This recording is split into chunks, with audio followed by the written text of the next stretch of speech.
Earth falls. The year is 2170, and humanity's worst nightmare materializes in the form of Queen Estelle, a towering blue-skinned alien with bioluminescent markings. Her massive Ladosian war fleet darkens the skies, easily overwhelming Earth's defenses. As the dust settles, Estelle's chilling decree echoes across the conquered planet. All human males between 18 and 40 are to be rounded up and processed as pleasure pets for her and her high-ranking officers.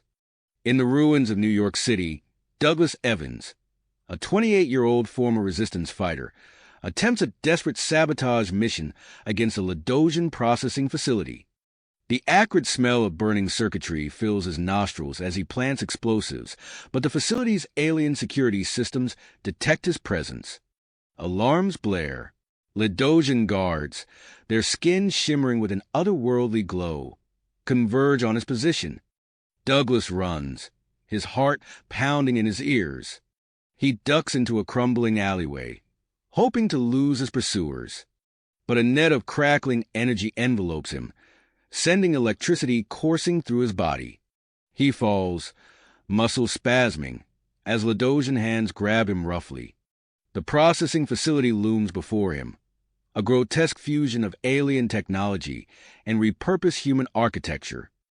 Inside, the air hums with strange energies. Douglas is stripped, his clothes torn away by efficient alien appendages. Cold metal touches his skin as he's examined, probed, and categorized. A searing pain erupts on his neck as a silver collar is fused to his flesh, branding him as property of Queen Estelle herself.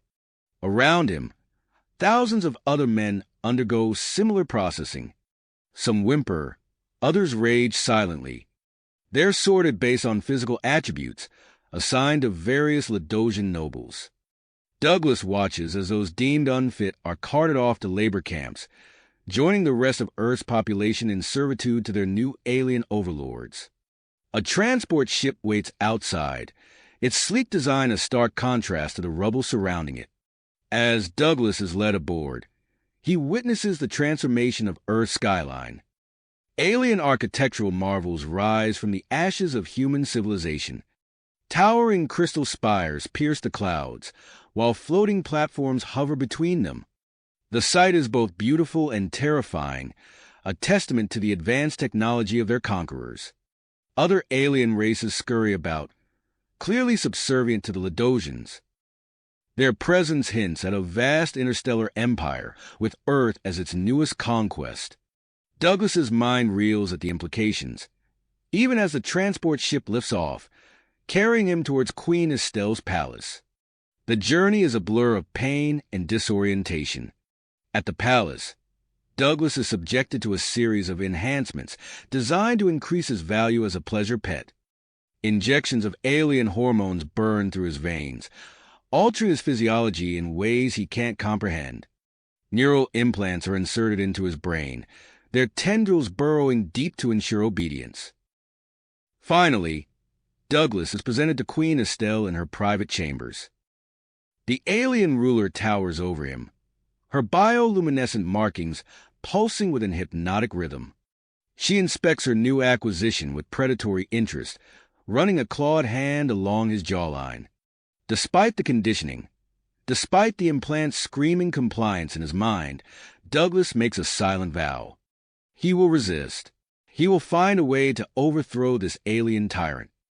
Even as his body betrays him, submitting to Estelle's desires, his spirit remains unbroken. The fight for Earth's freedom has only just begun. Queen Estelle's clawed hand traced Douglas's jawline, sending involuntary shivers down his spine. Her touch, both alien and alluring, ignited a storm of conflicting sensations within him. The alien hormones surged through his veins, his body responding in ways that filled him with shame and disgust. "Let's see how well you've been conditioned, my pet," Estelle purred, her voice a sinister melody. She stepped back, her bioluminescent markings pulsing with an eerie, hypnotic rhythm. "Kneel," she commanded. Douglas's legs buckled against his will, the neural implants in his brain screaming compliance. He gritted his teeth, fighting the overwhelming urge to obey. Sweat beaded on his forehead as he struggled against the invisible forces compelling him to submit. Estelle's eyes narrowed, a mix of curiosity and cruel amusement dancing in their depths.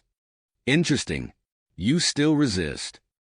She circled him slowly, her towering form casting shifting shadows across the opulent chamber. Kiss my feet. Douglas's body jerked forward, his face inching towards Estelle's iridescent blue feet. He strained against the motion, muscles quivering with effort. His lips brushed against her skin, and he recoiled inwardly at the alien texture. As he performed these degrading acts, Douglas forced his mind to focus. He noticed a small device on Estelle's wrist, its surface alive with pulsing lights and shifting patterns. He watched as she used it to adjust the room's ambient lighting, the security field at the chamber's entrance flickering in response. Suddenly, an alarm blared through the palace, its harsh tone shattering the tense atmosphere. Estelle's head snapped up, her markings flashing with anger. "Rebels," she snarled, striding towards the door. "Stay here, pet. I'll deal with this interruption." As she rushed out, Douglas noticed a wrist device left behind on a nearby console. Without hesitation, he lunged for it, his fingers closing around the alien technology. Its surface was warm, almost alive beneath his touch. He fumbled with the device, trying to decipher its alien interface. Symbols and patterns danced across its screen, incomprehensible yet tantalizing in their potential. As he worked, the sounds of battle echoed through the palace. Energy weapons discharging, shouts of both human and alien voices mingling in a cacophony of conflict. Bit by bit, Douglas felt the iron grip of the neural implants loosening. His thoughts became clearer, the fog of artificial compliance lifting. He stood unsteady at first, then with growing confidence. The chamber door slid open, revealing a corridor in chaos. Douglas slipped out, using the stolen device to navigate past security fields and locked doors. He moved with purpose, driven by a desperate plan forming in his mind. As he rounded a corner, he collided with a Ladosian female. She stumbled back, her markings flashing in surprise. Douglas tensed, ready for a fight, but something in her eyes gave him pause. "You're different," he said, noticing the lack of cruelty in her gaze. The alien hesitated, then spoke in accented English. "I am Zyra. I don't agree with what we're doing to your people." Douglas studied her, weighing his options. "I'm trying to reach the central control room. Can you help me?" Zyra's markings pulsed with what seemed like relief. "Yes, follow me." They moved through the palace, witnessing scenes of brutality as Ladosian guards battled human rebels and subjugated their own lower caste members. Zyra's face twisted with disgust at the sight. "This isn't right," she murmured. "We were supposed to be better than this." As they navigated the labyrinthine corridors, Douglas caught glimpses of the human resistance in action. A woman with fierce commitment in her eyes led a group of fighters, freeing captives and engaging Ladosian forces with surprising effectiveness. Alarms blared anew, and Zyra tensed. "Queen Estelle has initiated a lockdown. We must hurry." They quickened their pace, racing against time and the approaching sounds of combat. The central control room loomed before them, its massive doors sealed tight. Douglas raised the stolen wrist device, hope and commitment surging within him. As he worked to bypass the security measures, the corridor behind them filled with the thunderous footsteps of approaching Ladosian guards. The human resistance fighters appeared at the other end of the hall, led by the fierce-eyed woman Douglas had glimpsed earlier. She raised her weapon, eyes locked on Zyra. "Wait!" Douglas shouted, positioning himself between the two groups. "She's helping us." Time seemed to freeze as humans and aliens alike stood on the precipice of violence. The fate of Earth hung in the balance, with the central control room holding the key to either humanity's liberation or its final subjugation. The tension in the corridor was palpable as Douglas stood between the two groups, his arms outstretched. The fierce-eyed woman leading the resistance fighters kept her weapon trained on Zyra, her gaze unwavering. "She's on our side," Douglas repeated, his voice firm despite the chaos surrounding them. "We need to work together if we want to take control of this place." The woman's eyes narrowed, assessing the situation. After a moment that felt like an eternity, she lowered her weapon slightly. "Explain. Quickly." Before Douglas could respond, the thunderous footsteps of approaching Ladosian guards echoed through the hallway. Zyra's markings pulsed with urgency. "We don't have time for this. They're coming." The resistance leader made a split-second decision. "Fall back," she ordered her team. "You too, with us. Now." As they retreated, Douglas caught the woman's eye. "I'm Douglas. This is Zyra. She's helping us access the central control room." "Sarah," the woman replied curtly, leading them down a side passage. "We'll talk more once we're clear." They moved swiftly through the palace's labyrinthine corridors, the sounds of pursuit fading behind them. As they ran, Douglas noticed Zyra's conflicted expression. Her bioluminescent markings flickered with what he now recognized as distress. Suddenly, they rounded a corner and came face to face with a group of Ladosian guards. The aliens' markings flashed with surprise, then aggression. Zyra stepped forward, her posture straightening as she addressed them in the clicking, melodic language of her people. Douglas watched in amazement as the guards' demeanor shifted. They seemed to defer to Zyra, their markings pulsing with what appeared to be respect. As she finished speaking, the guard stepped aside, allowing them passage. "What did you tell them?" Douglas whispered as they moved past. Zyra's markings dimmed slightly. "I used my status as a scientist to bluff our way through. I claimed we were escorting captured rebels for questioning." They had barely made it around the next corner when alarms blared. The ruse had been discovered. The corridor behind them filled with shouts and the heavy footfalls of pursuing guards. "So much for the diplomatic approach," Sarah muttered, raising her weapon. As the first guards rounded the corner, Douglas felt a surge of adrenaline. Despite the conditioning, despite the alien hormones coursing through his system, his combat training kicked in. He moved with fluid grace, closing the distance to the nearest guard before the alien could bring its weapon to bear. Douglas's fist connected with the guard's midsection, finding a weak point in the armor. As the Ladosian doubled over, Douglas wrenched the alien weapon from its grasp. The device felt strange in his hands, but he quickly oriented himself to its controls. Beside him, Zyra hesitated for a moment before joining the fray. Her knowledge of Ladosian physiology proved invaluable as she called out weak points and vulnerabilities. "The base of the skull," she shouted to Sarah. "Their neural clusters are concentrated there." The resistance fighters adapted quickly, their attacks becoming more focused and effective. Douglas used the captured weapon to incapacitate 2 more guards, the alien energy pulses leaving them writhing on the floor. As the last guard fell, Sarah turned to Douglas and Zyra, her expression a mix of grudging respect and lingering suspicion. "All right, you bought yourself some trust. Now, where's this control room?"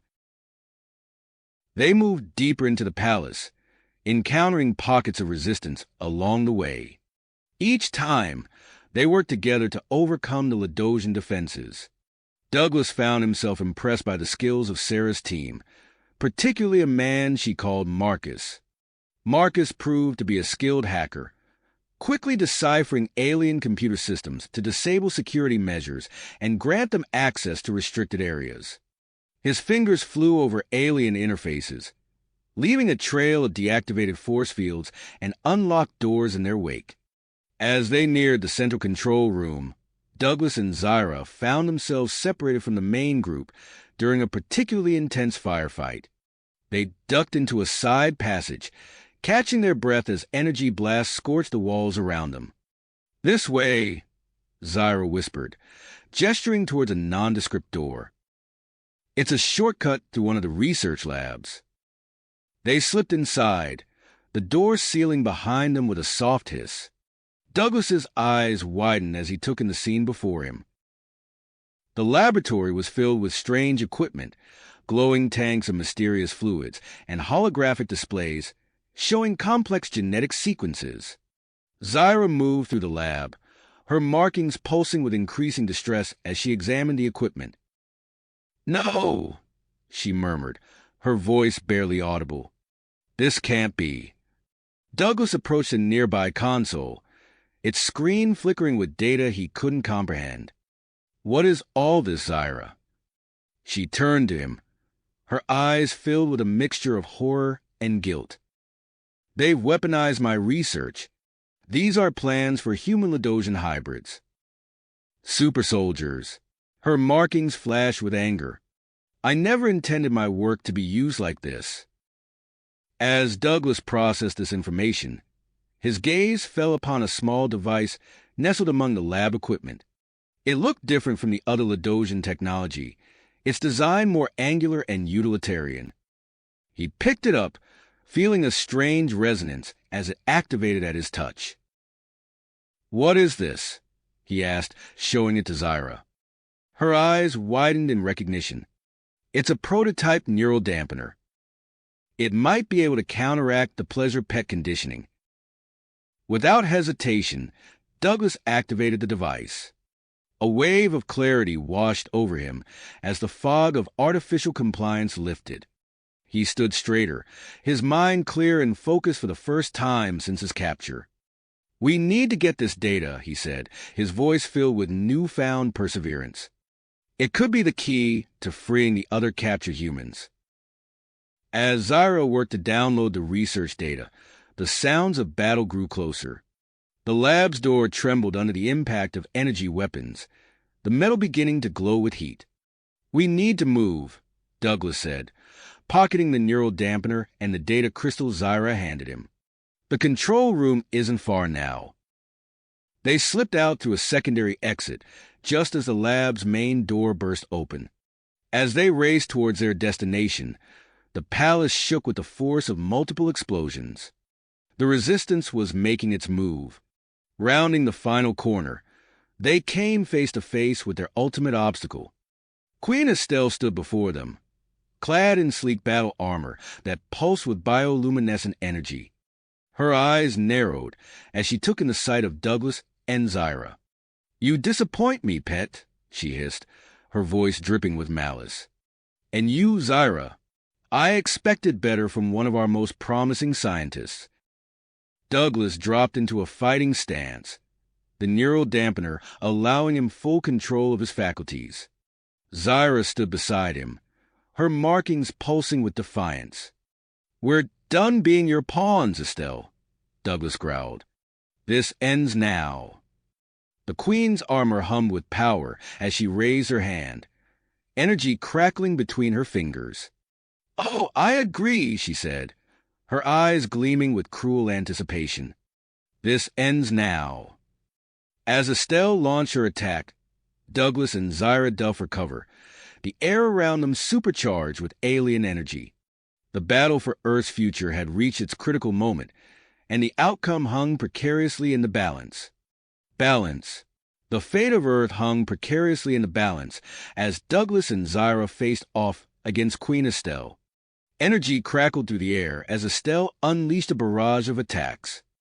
Douglas and Zyra ducked and weaved, narrowly avoiding the searing bolts of alien power. The walls around them charred and buckled under the assault. "We need to reach the control panel," Zyra shouted over the din of battle. Her markings pulsed frantically as she analyzed their surroundings. Douglas nodded, his eyes scanning for an opening. "Cover me," he yelled, making a dash towards the complex array of alien technology dominating the far wall. As Estelle turned her attention to Douglas, Zyra seized the opportunity. She lunged forward, her knowledge of Ladosian physiology allowing her to target a weak point in the Queen's armor. Her strike connected, causing Estelle to stumble. Douglas reached the control panel, his hands hovering over the unfamiliar interface. Alien symbols and pulsing lights danced before his eyes, their meaning elusive. "Zyra," he called out, "I need your help with this." Zyra disengaged from her skirmish with Estelle and rushed to Douglas's side. Her markings flickered as she assessed the control panel.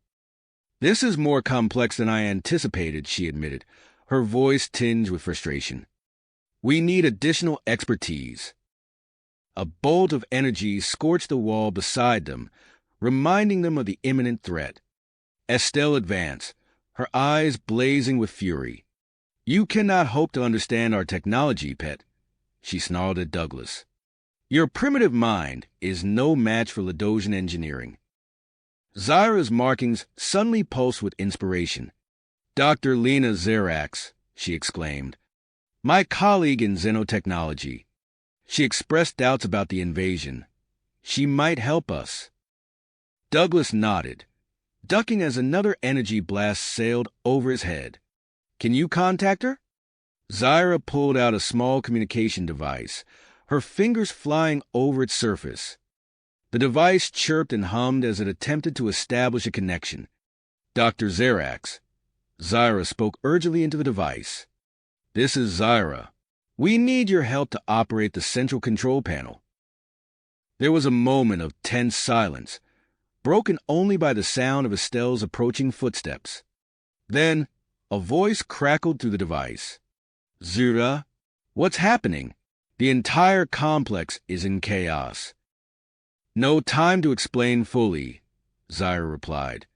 "We're trying to disable the defense systems. Can you guide us?" Dr. Zerax's voice came through, clear and determined. "I'll do what I can. Describe what you see." As Zyra relayed information to Dr. Zerax, Douglas positioned himself between them and Queen Estelle. He raised the alien weapon he had acquired earlier, his stance firm despite the fatigue creeping into his muscles. "You're too late," Estelle taunted, her armor pulsing with ominous energy. "Earth is mine, and soon the Ladosian homeworld will follow." Douglas's eyes widened at her words. He glanced back at Zyra, who had also frozen in shock. "What is she talking about?" he asked. Zyra's markings flashed with confusion and growing horror. "This invasion. It wasn't sanctioned by our government." As if in response to Zyra's question, the control panel suddenly lit up with new information. Under Dr. Zerax's guidance, they had accessed deeper levels of the system, revealing hidden protocols and secret communications. "By the ancestors," Zyra breathed, her markings paling. "She's right. This was all Estelle's plan. She's using Earth as a staging ground for a coup against our homeworld." The revelation seemed to energize Queen Estelle. Her armor hummed with increased power, the air around her shimmering with heat. "You understand nothing," she roared. "The Ladosian Empire has grown weak, complacent. I will forge a new era of conquest, starting with this pitiful planet."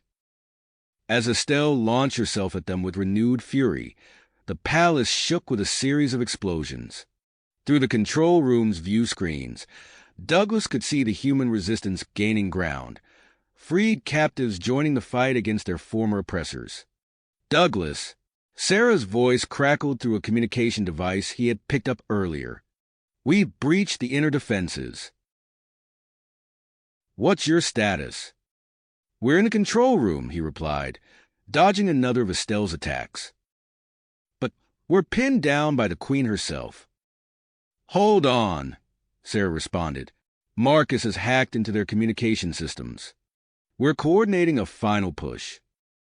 As if on cue, alarms began blaring throughout the complex. The control panel lit up with new alerts, and Zyra gasped. "We've triggered an automated distress signal to the Ladosian homeworld."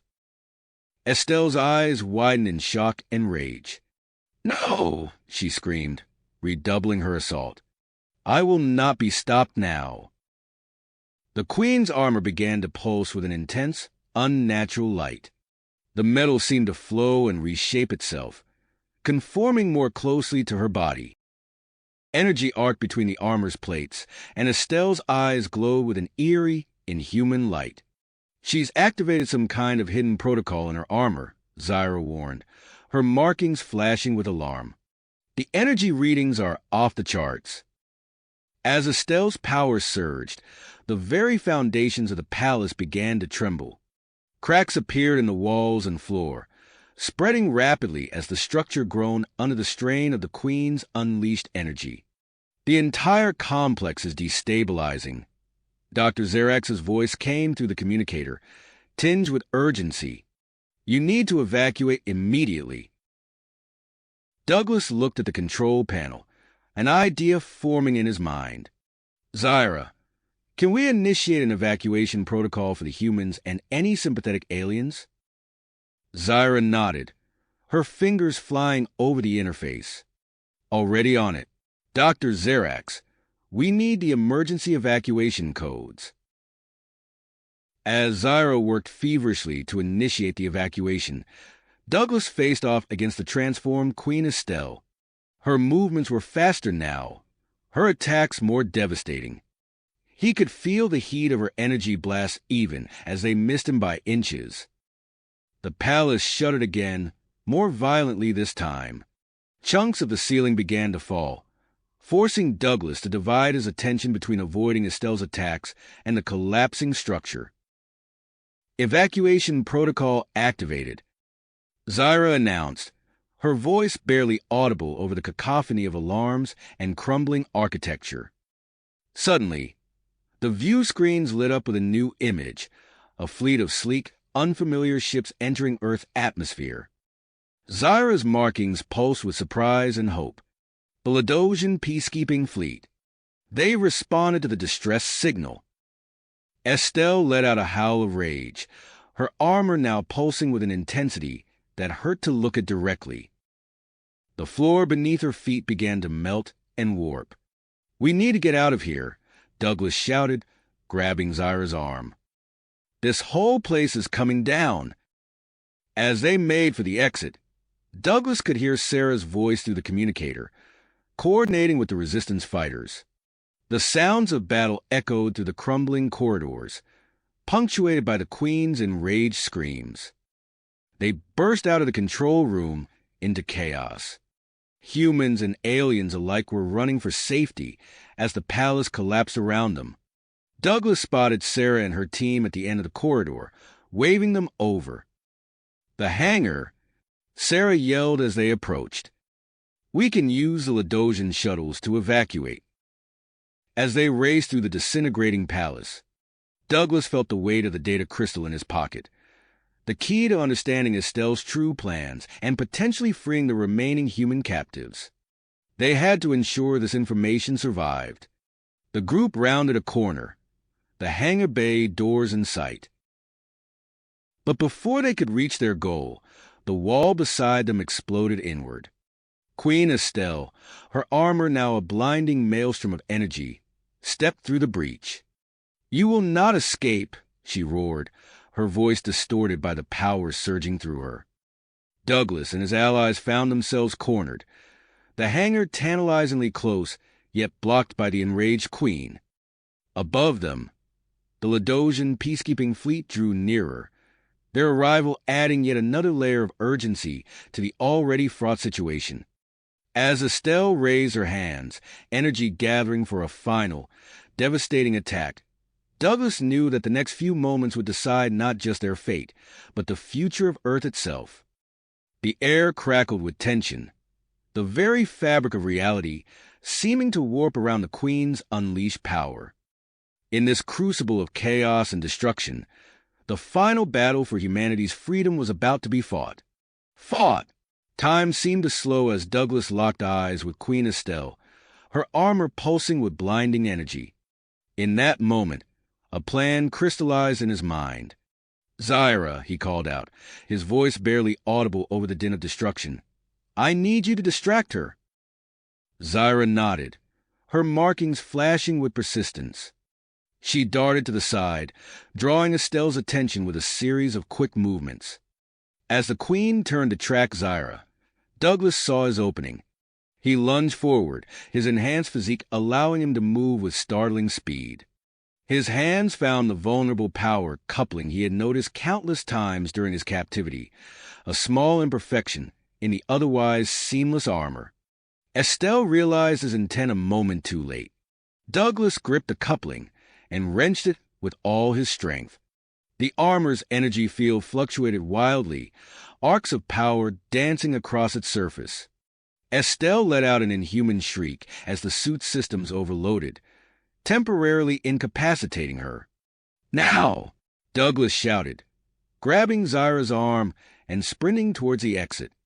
Sarah and her team were already moving, laying down covering fire as they retreated.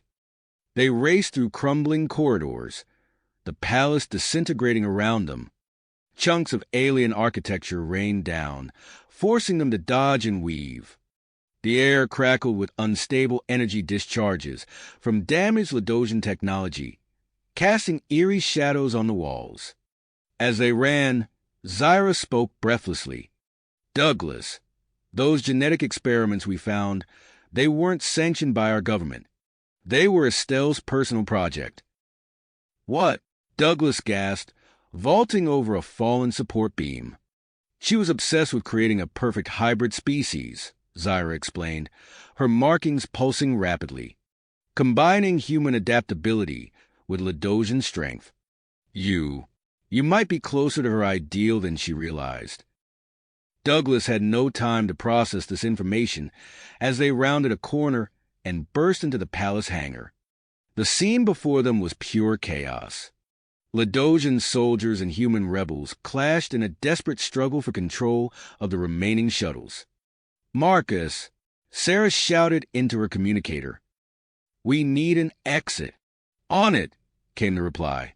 Moments later, one of the shuttles sprung to life, its systems activating remotely under Marcus's expert hacking. They made a mad dash for the shuttle, Sarah and her fighters providing cover fire. Douglas felt the burn in his muscles, pushing his enhanced body to its limits.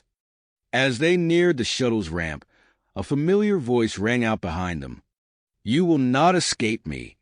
Queen Estelle stood at the hangar entrance, her armor sparking and damaged but still formidable. Her elite guards fanned out beside her, weapons raised. "Get to the shuttle," Douglas yelled, turning to face the new threat. What followed was a fierce firefight. Energy bolts crisscrossed the hangar, leaving scorch marks on walls and vehicles alike.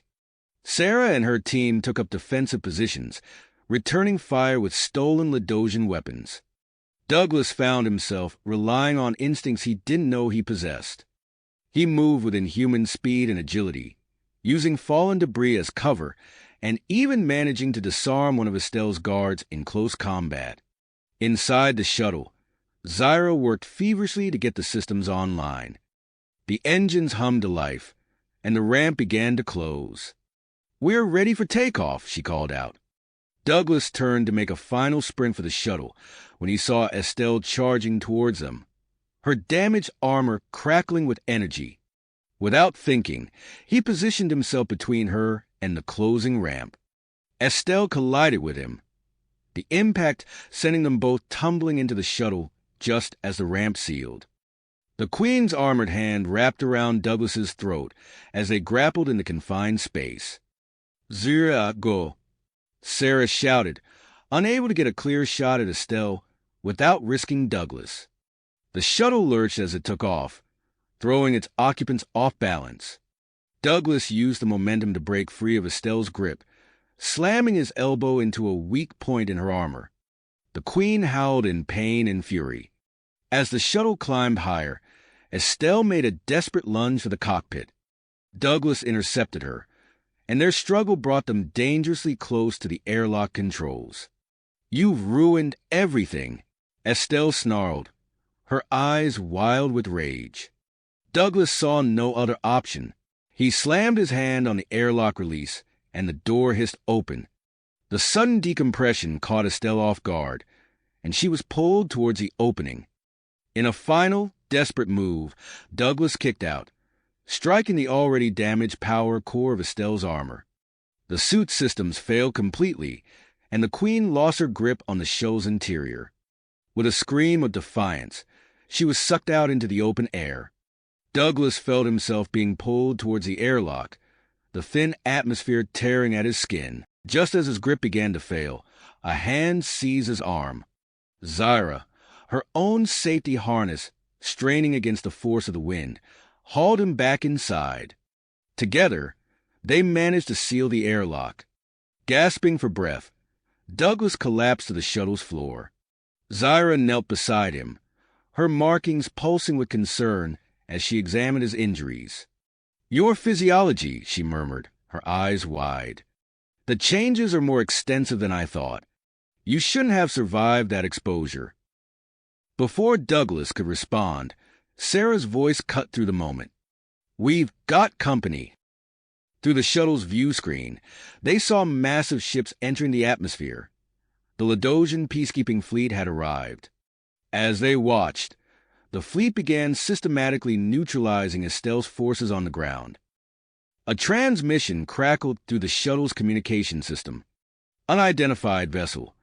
This is Admiral Corrigan of the Ladosian Peacekeeping Force. You are ordered to dock with the flagship immediately." Douglas and Zyra exchanged glances, both aware that this encounter could shape the future of human-Ladosian relations. As the shuttle changed course to comply with the order, they knew that the challenges ahead would require all of their combined skills and newfound understanding. The stolen shuttle approached the enormous Ladosian flagship, dwarfed by its imposing silhouette. As they prepared to dock, Douglas felt Zyra's hand on his arm. Her touch carried an unspoken message. Whatever came next, they would face it together. Together, the shuttle's docking sequence engaged with a series of metallic clanks, and the vessel shuddered to a halt within the flagship's cavernous hangar bay. As the ramp lowered, Douglas took a deep breath, steadying himself for what was to come. The group stepped onto the polished deck, immediately surrounded by a contingent of Ladosian security officers. Their uniforms, sleek and adorned with bioluminescent insignia, stood in stark contrast to the ragtag appearance of the human refugees. "This way," one of the officers instructed, gesturing towards a nearby corridor. They were escorted through a maze of gleaming hallways, the ship's interior a testament to Ladosian technological prowess. Douglas noticed Zyra's markings pulsing with a mix of anxiety and anticipation as they approached a set of ornate doors. The doors slid open silently, revealing a spacious conference room. At its center stood Admiral Corrigan, her tall frame exuding an aura of authority. Her bioluminescent patterns shifted in complex patterns, reflecting her stern yet inquisitive mood. "I am Admiral Corrigan," she announced, her voice carrying a melodic undertone. "You will provide a full briefing on the situation on Earth." Immediately, Douglas stepped forward, feeling the weight of responsibility on his shoulders. He reached into his pocket, producing the data crystal containing the damning evidence of Queen Estelle's actions. "Admiral," he began, his voice steady despite his fatigue, "what I'm about to show you will reveal the true extent of Queen Estelle's crimes against both our species." As the crystal's contents were projected onto a large holographic display, Douglas recounted the horrors of the Pleasure Pet program and the neural conditioning imposed on human males. He described the unauthorized invasion and the genetic experiments conducted on unwilling subjects. Zyra interjected periodically, providing scientific context and explaining the potential long-term consequences of Estelle's actions.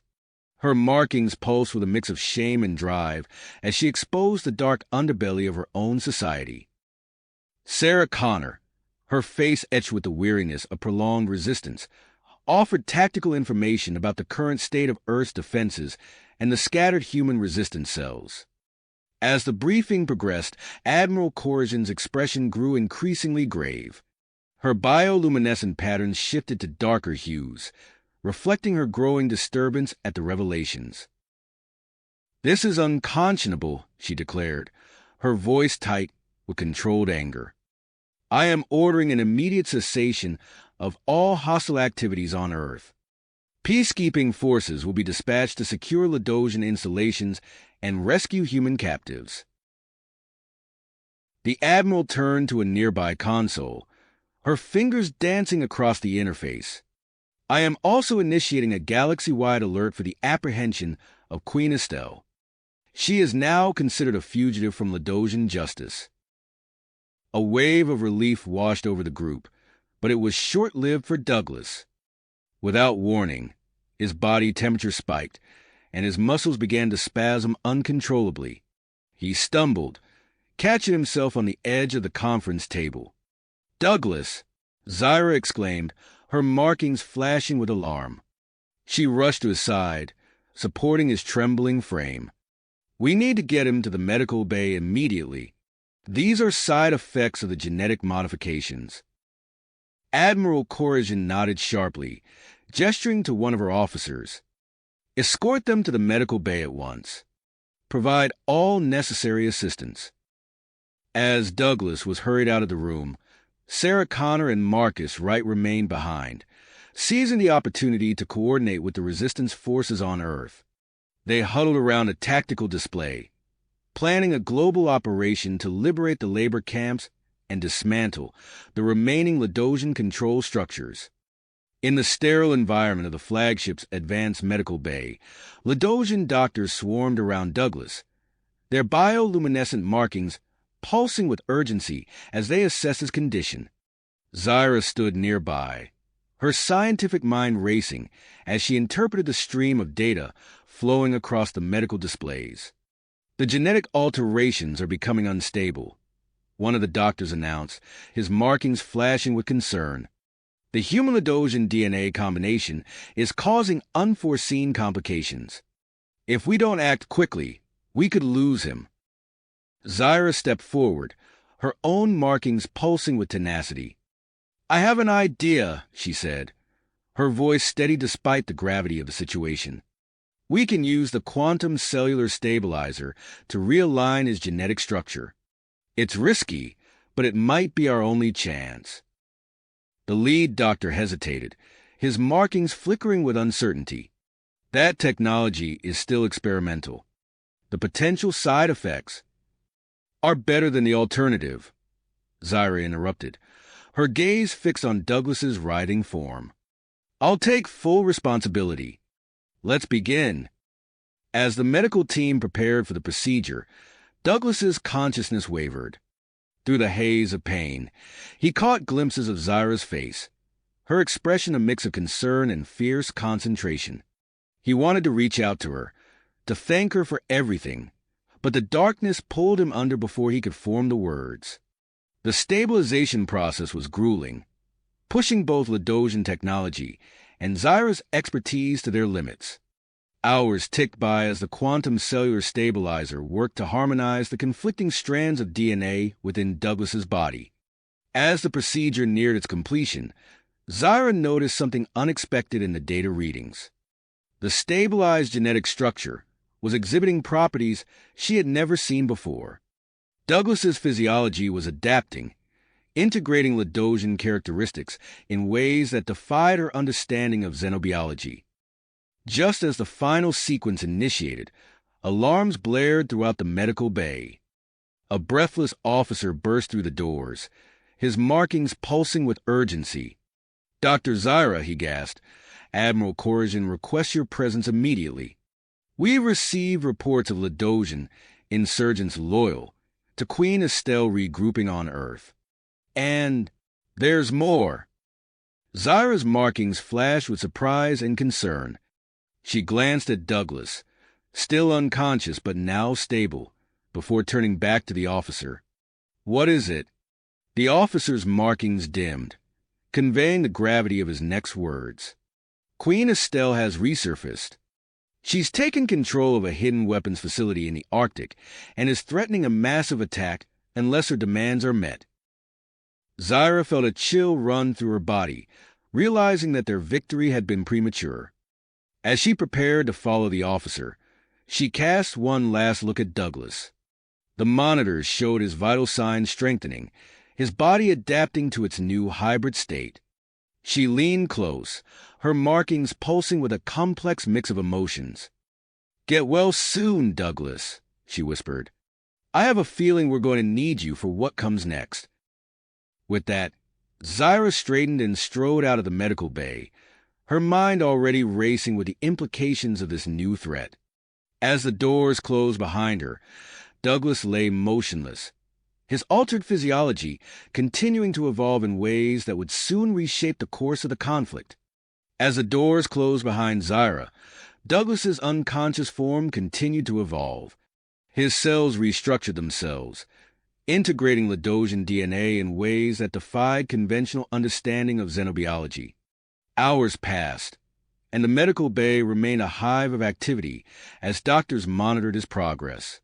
Finally, Douglas's eyes fluttered open. He blinked, adjusting to the bright lights of the medical bay. His vision seemed sharper, colors more vivid. He flexed his fingers, feeling a new strength coursing through his body.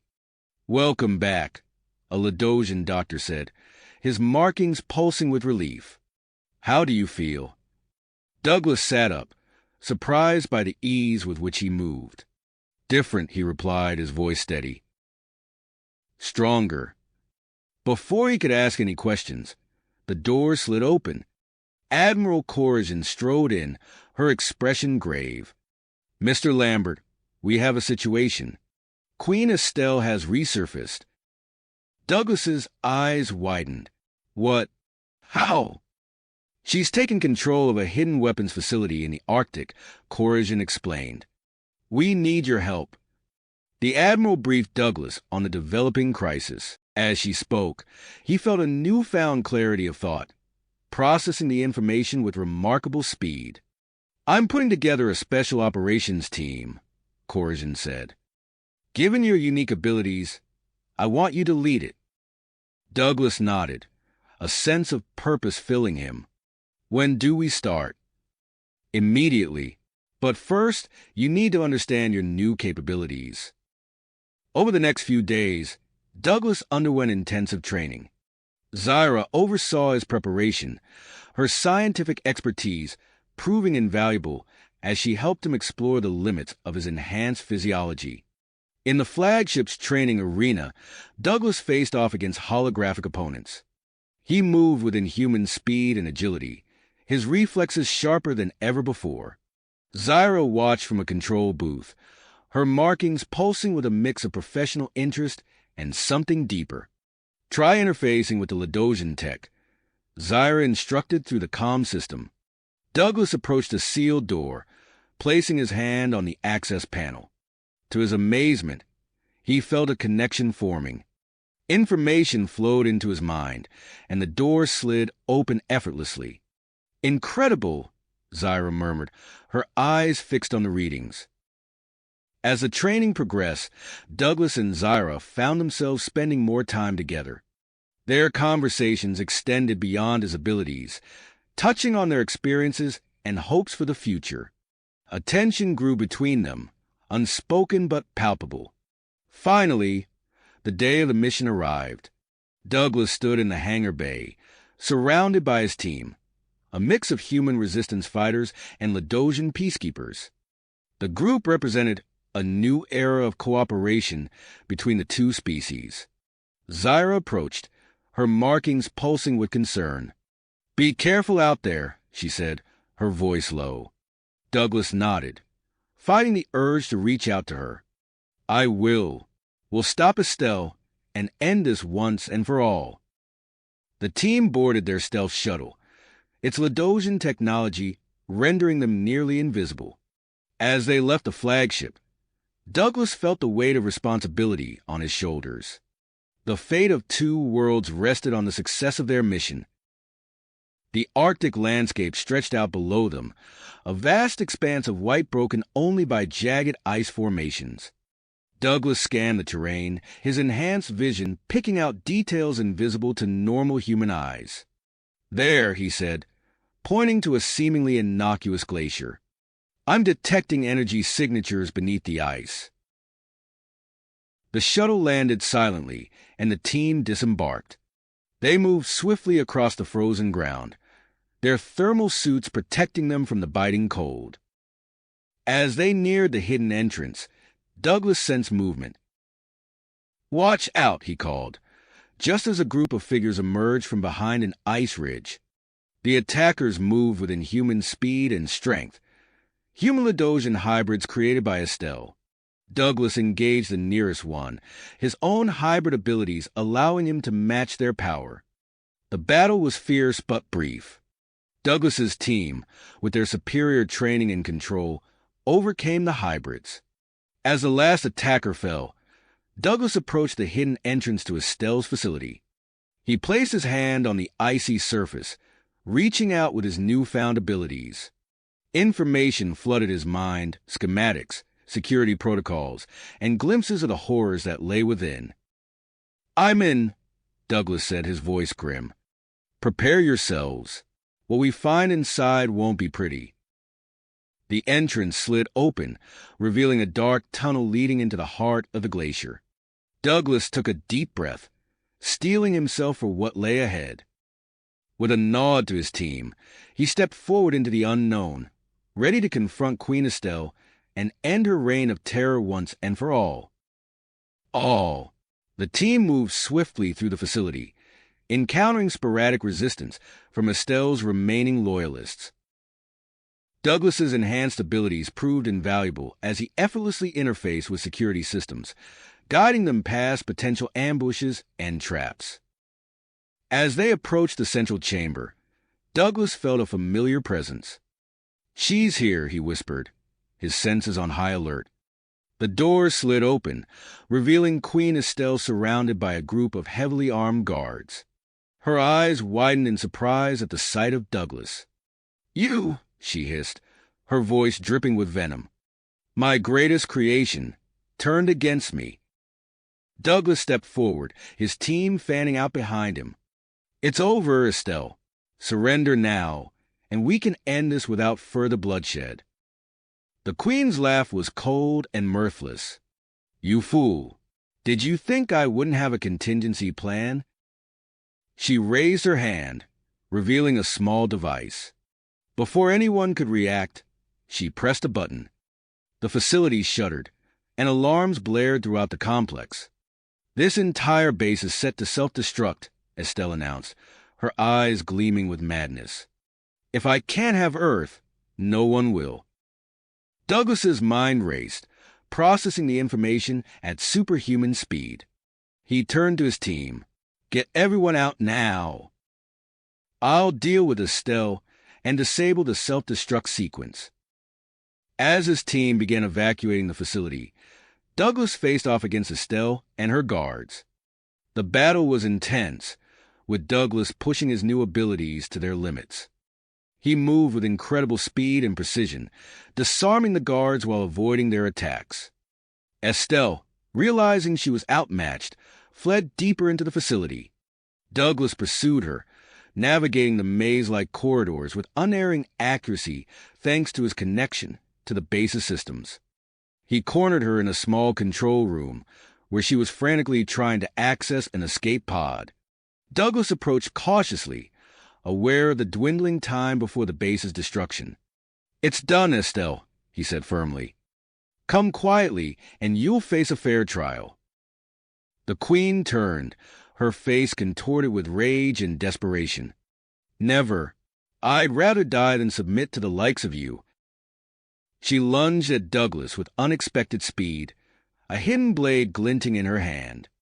Douglas reacted instinctively, his enhanced reflexes allowing him to dodge the attack and subdue Estelle in one fluid motion.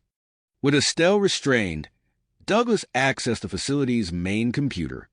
His fingers flew over the interface as he worked to disable the self-destruct sequence. Sweat beaded on his brow as he raced against time, his hybrid mind processing information at an incredible rate.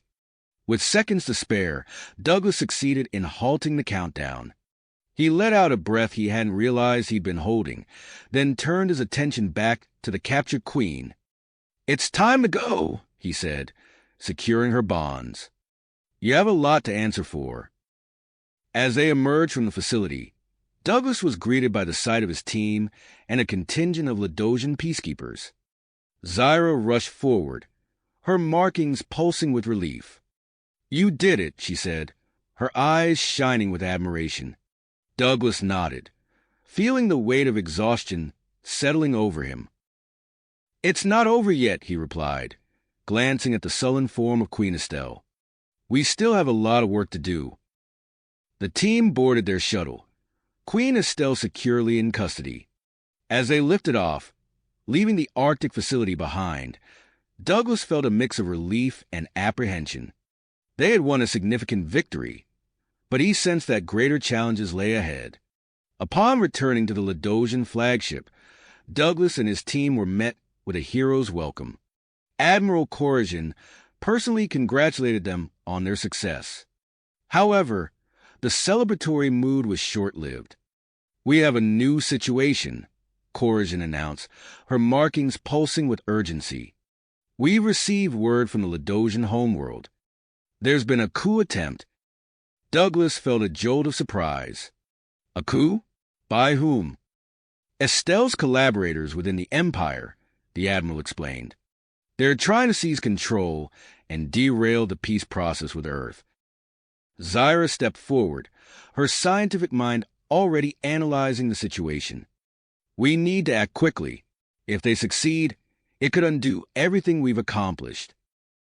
Admiral Corazon nodded gravely. "Agreed.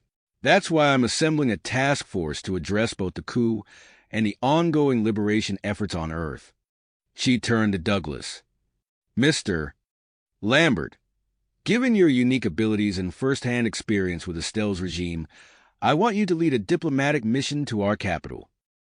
Douglas blinked, taken aback by the request. "Me? A diplomat?"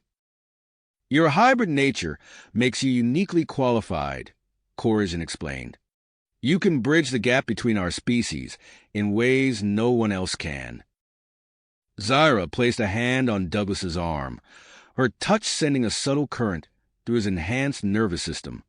"I'll accompany you as your advisor and liaison," she said, her markings pulsing with a mix of emotions Douglas couldn't quite decipher. Over the next few days, Douglas underwent an intensive crash course in Ladosian politics and culture. Zyra worked closely with him, her expertise proving invaluable as they prepared for the complex negotiations ahead.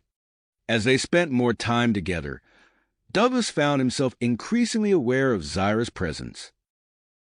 The air between them seemed charged with an unspoken tension, their professional relationship straining against a pull of deeper feelings. The night before their departure, Douglas stood on the observation deck, gazing at the stars. Zyra joined him, her bioluminescent markings casting a soft glow in the dimly lit room. "Are you ready for tomorrow?" she asked, her voice quiet. Douglas turned to her, struck by the play of light across her features. "As ready as I can be," he replied. "I never imagined I'd be in this position when I first woke up in that breeding facility." Zyra's markings pulsed with a complex pattern of emotions. "You've come so far," she said softly. "You're not just a bridge between our species, Douglas. You're a symbol of what we can become together." Their eyes met, and for a moment, the universe seemed to hold its breath. Douglas felt an overwhelming urge to close the distance between them, to explore the connection that had been growing since their first meeting. Before either of them could act, an alert chimed, breaking the spell. It was time to board their diplomatic vessel. As they made their way to the hangar, Douglas's enhanced senses picked up on something unusual. A faint heartbeat out of sync with the Ladosian crew around them.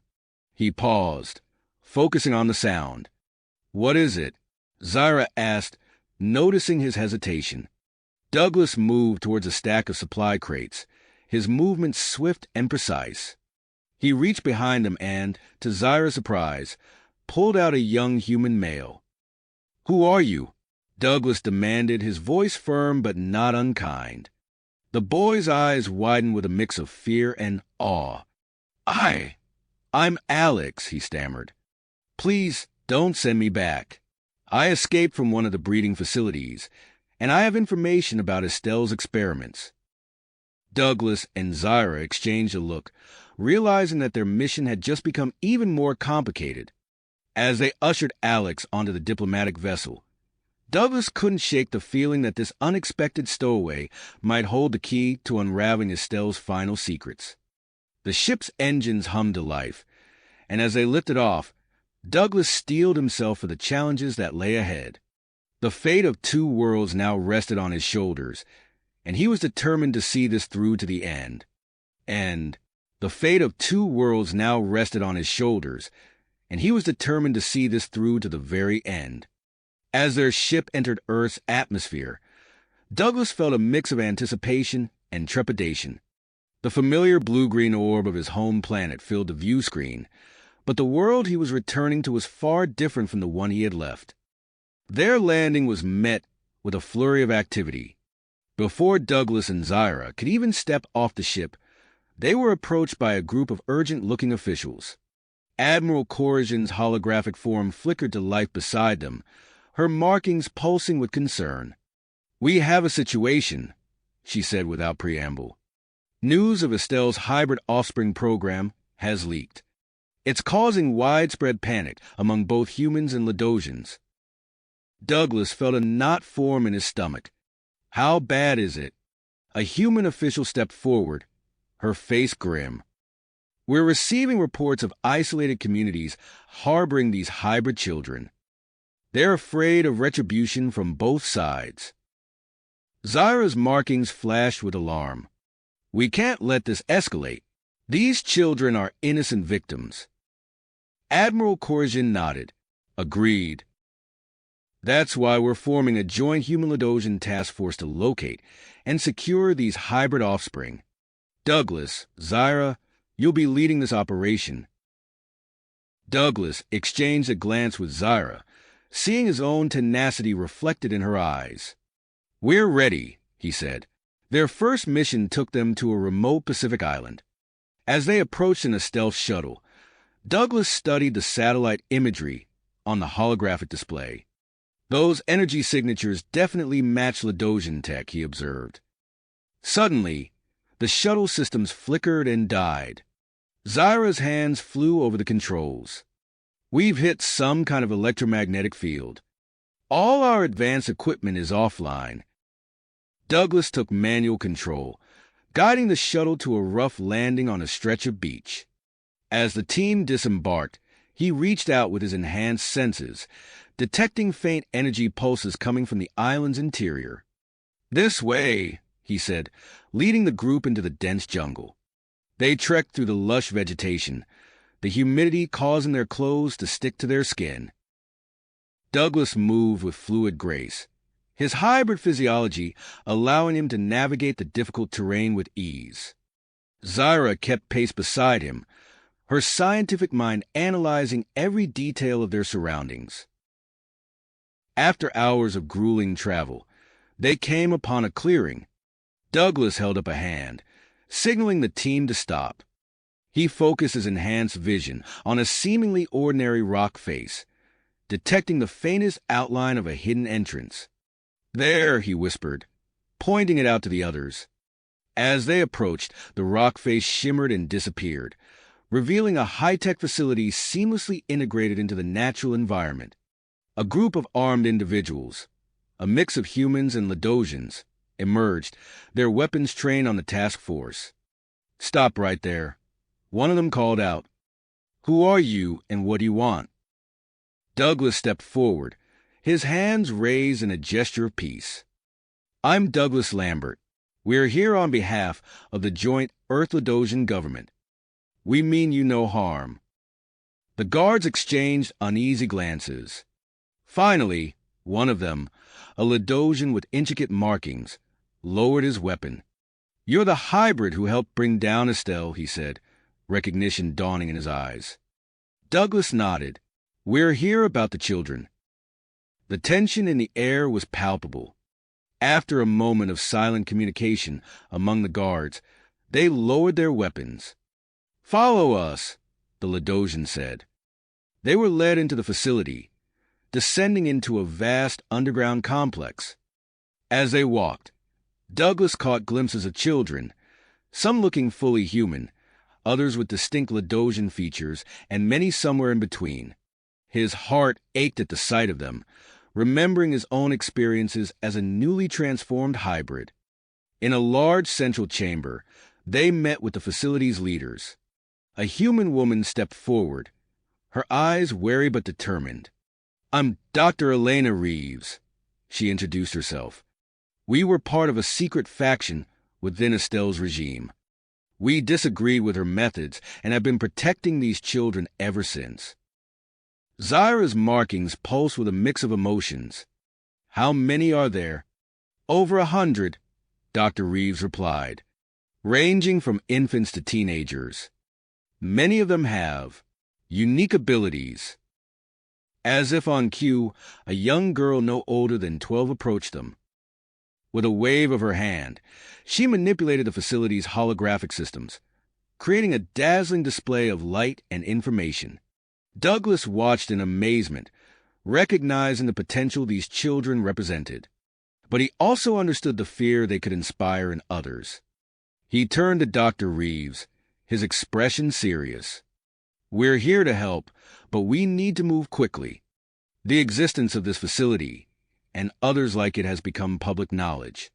There are those who see these children as a threat." As if to underscore his words, an alarm suddenly blared through the complex. One of the guards rushed in, his face pale. "We've detected multiple incoming vessels. They breached our outer defenses." Douglas's mind raced, assessing their options. He turned to Zyra, seeing the same willpower in her eyes that he felt. Whatever came next, they would face it together, fighting to protect these innocent children caught between two worlds. Worlds caught between two vastly different civilizations. As Douglas contemplated their next move, a priority transmission cut through the ship's communication systems. Sarah Connor's face appeared on the main view screen, her expression grim.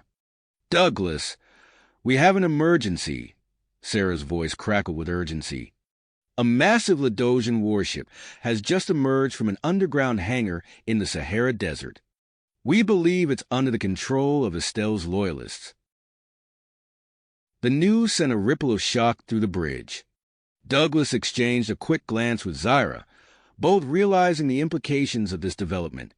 Admiral Corrigan's hologram materialized beside them, her markings pulsing rapidly. "This changes everything. Lambert, Dr. Zyra, your mission is now top priority. You must infiltrate and disable that warship before it becomes fully operational." "Understood, Admiral," Douglas nodded, his mind already racing through potential strategies. Within hours, a small, elite team was assembled.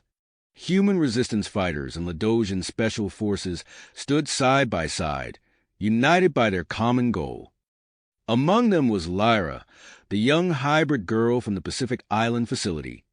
Her ability to interface with Ladosian technology made her an invaluable asset for the mission ahead. As they boarded the Ladosian stealth transport, Douglas felt a tap on his shoulder. He turned to see Zyra, her markings glowing with a mix of tenacity and concern. "Are you ready for this?" she asked, her voice low. Douglas nodded, allowing himself a small smile. "As ready as I'll ever be. Let's go save the world."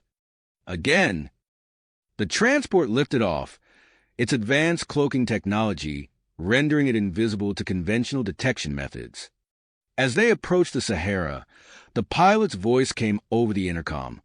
"We're encountering heavy turbulence. There's a massive sandstorm ahead."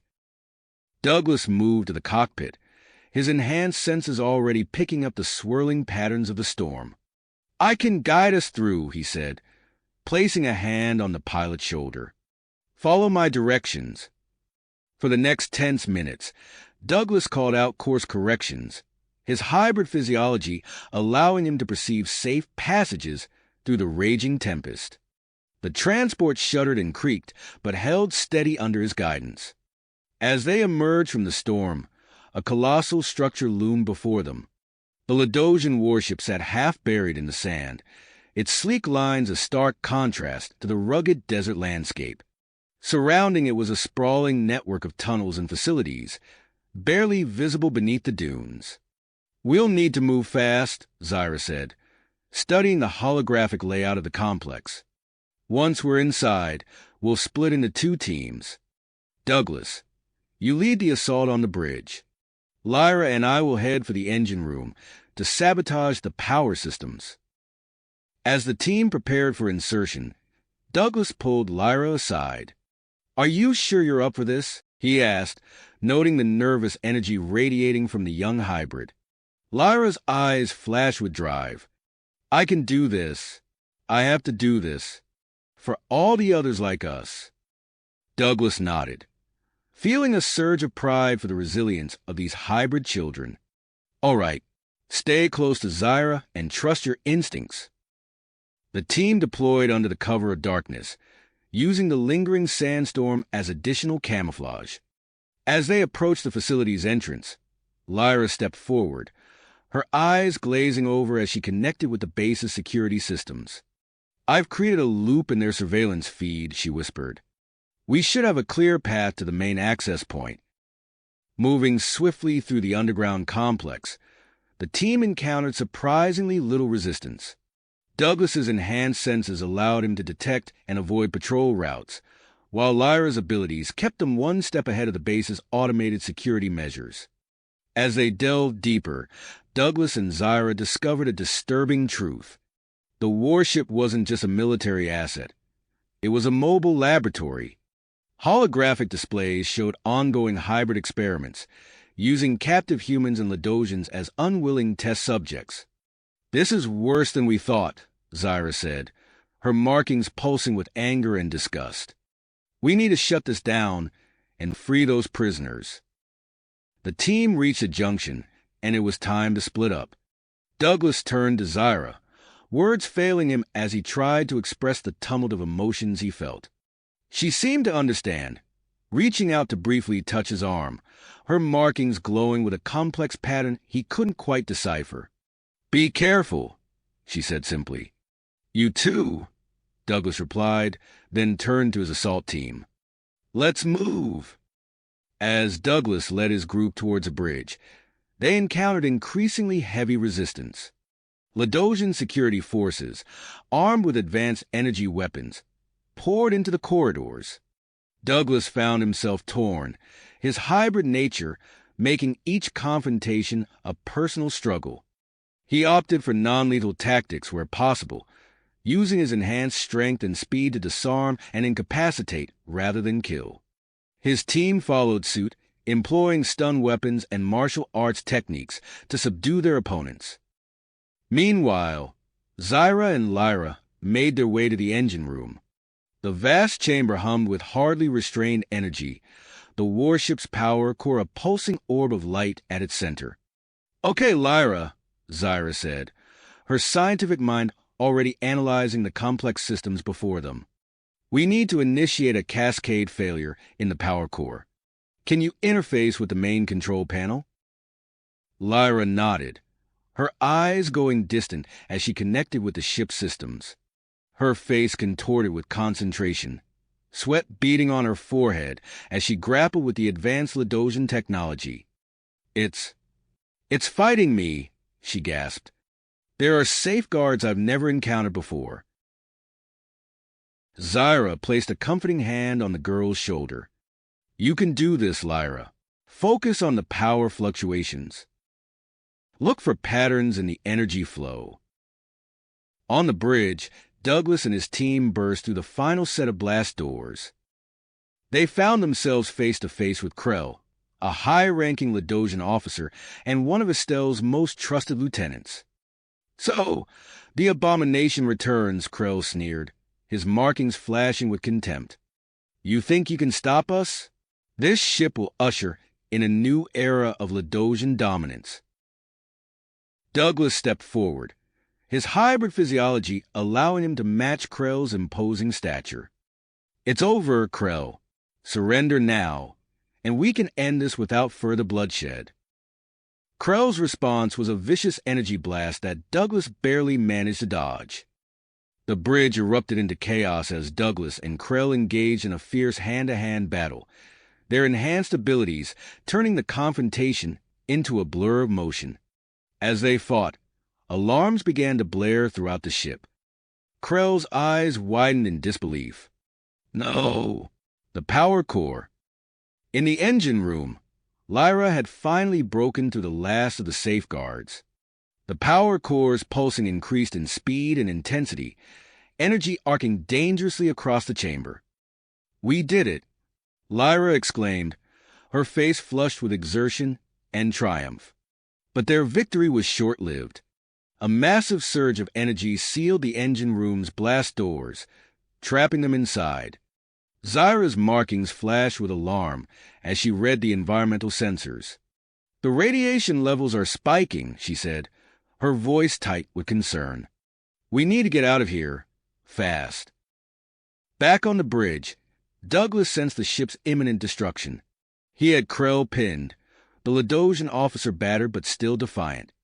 "It's not over," Krell spat. "Estelle's vision will live on. Our network reaches further than you can imagine." Before Douglas could respond, his communicator crackled to life. Zyra's voice came through, tinged with static and urgency. "Douglas, we're trapped in the engine room. Radiation levels are critical. We don't have much time." Douglas froze, suddenly faced with an impossible choice. Pursue Krell and potentially uncover the full extent of Estelle's loyalist network, or save Zyra and Lyra from certain death in the engine room. The ship shuddered around him, claxons wailing as systems began to fail. Time was running out. Douglas had to decide, and decide now. The fate of his companions, the warship, and potentially the entire Earth hung in the balance. His enhanced mind raced through scenarios at lightning speed, weighing outcomes and consequences. In that moment, Douglas Lambert, hybrid, survivor, reluctant hero, made his choice. Decision. With a swift motion, he knocked Krell unconscious and secured him to a nearby console. "I'm on my way," Douglas responded to Zyra, his voice steady despite the chaos around him. He turned to his team. "Secure the bridge and prepare for evacuation. I'm going after Zyra and Lyra." Douglas sprinted through the corridors, his enhanced physiology allowing him to navigate the disintegrating ship with preternatural agility. The floor beneath his feet shuddered, and warning claxons blared through the ship's communication systems. He pushed himself harder, knowing that every second counted. Reaching the engine room, Douglas found the blast doors sealed tight. He placed his hand on the control panel, closing his eyes as he interfaced with the ship systems. His hybrid abilities allowed him to bypass the radiation containment protocols, and with a hiss of escaping air, the doors slid open. The scene inside the engine room was one of impossibly strong chaos. Energy arced wildly from the pulsing power core, and the air shimmered with deadly radiation. Douglas spotted Zyra and Lyra huddled near a control panel, their faces pale and drawn. "Hold on," he shouted, rushing towards them.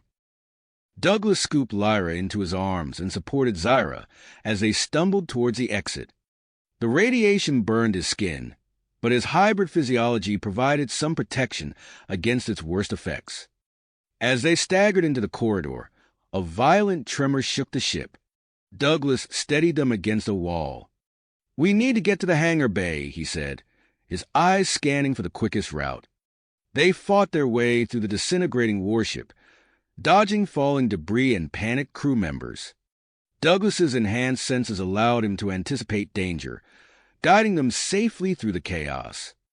The hangar bay was a scene of frantic activity as they arrived. Ladosian soldiers and technicians scrambled to board escape pods. Douglas spotted an empty pod and ushered Zyra and Lyra inside. "Can you fly this thing?" Zyra asked, her markings pulsing weakly. Douglas nodded, his hands already moving over the controls. "Hold on tight," he warned as the pod's engines roared to life. The escape pod shot out of the hangar bay just as another explosion rocked the warship. Douglas's piloting skills, honed by his hybrid nature, allowed him to navigate through the debris field surrounding the dying ship. As they gained altitude, the full scope of the destruction became apparent. The massive Ladosian warship was collapsing in on itself, creating a shockwave that rippled across the desert sands. "Look," Lyra whispered, her voice filled with awe and terror. They watched in silence as the warship imploded, leaving behind a massive crater in the Sahara. The destruction was total, effectively crippling Estelle's loyalist forces. Douglas set a course for the Ladosian flagship, his mind racing with the implications of their mission. They had succeeded in destroying the warship, but at what cost? And with Krell's escape, the threat was a long way to go. As they approached the flagship, Douglas noticed Zyra and Lyra's labored breathing. The effects of radiation exposure were taking their toll. He opened a communication channel. "This is Douglas Lambert, requesting immediate medical assistance upon docking. We have 2 individuals with severe radiation exposure." The response was immediate, and as soon as their pod touched down in the flagship's hangar, a medical team rushed to their aid. Douglas watched as Zyra and Lyra were whisked away on hovering gurneys, his own body finally registering the pain and exhaustion of their ordeal.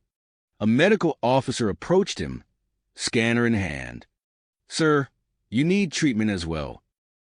Douglas nodded, allowing himself to be led to the medical bay. As the adrenaline of the mission faded, he felt the weight of their actions settling on his shoulders. They had won a significant victory, but he knew the war was not nearly finished.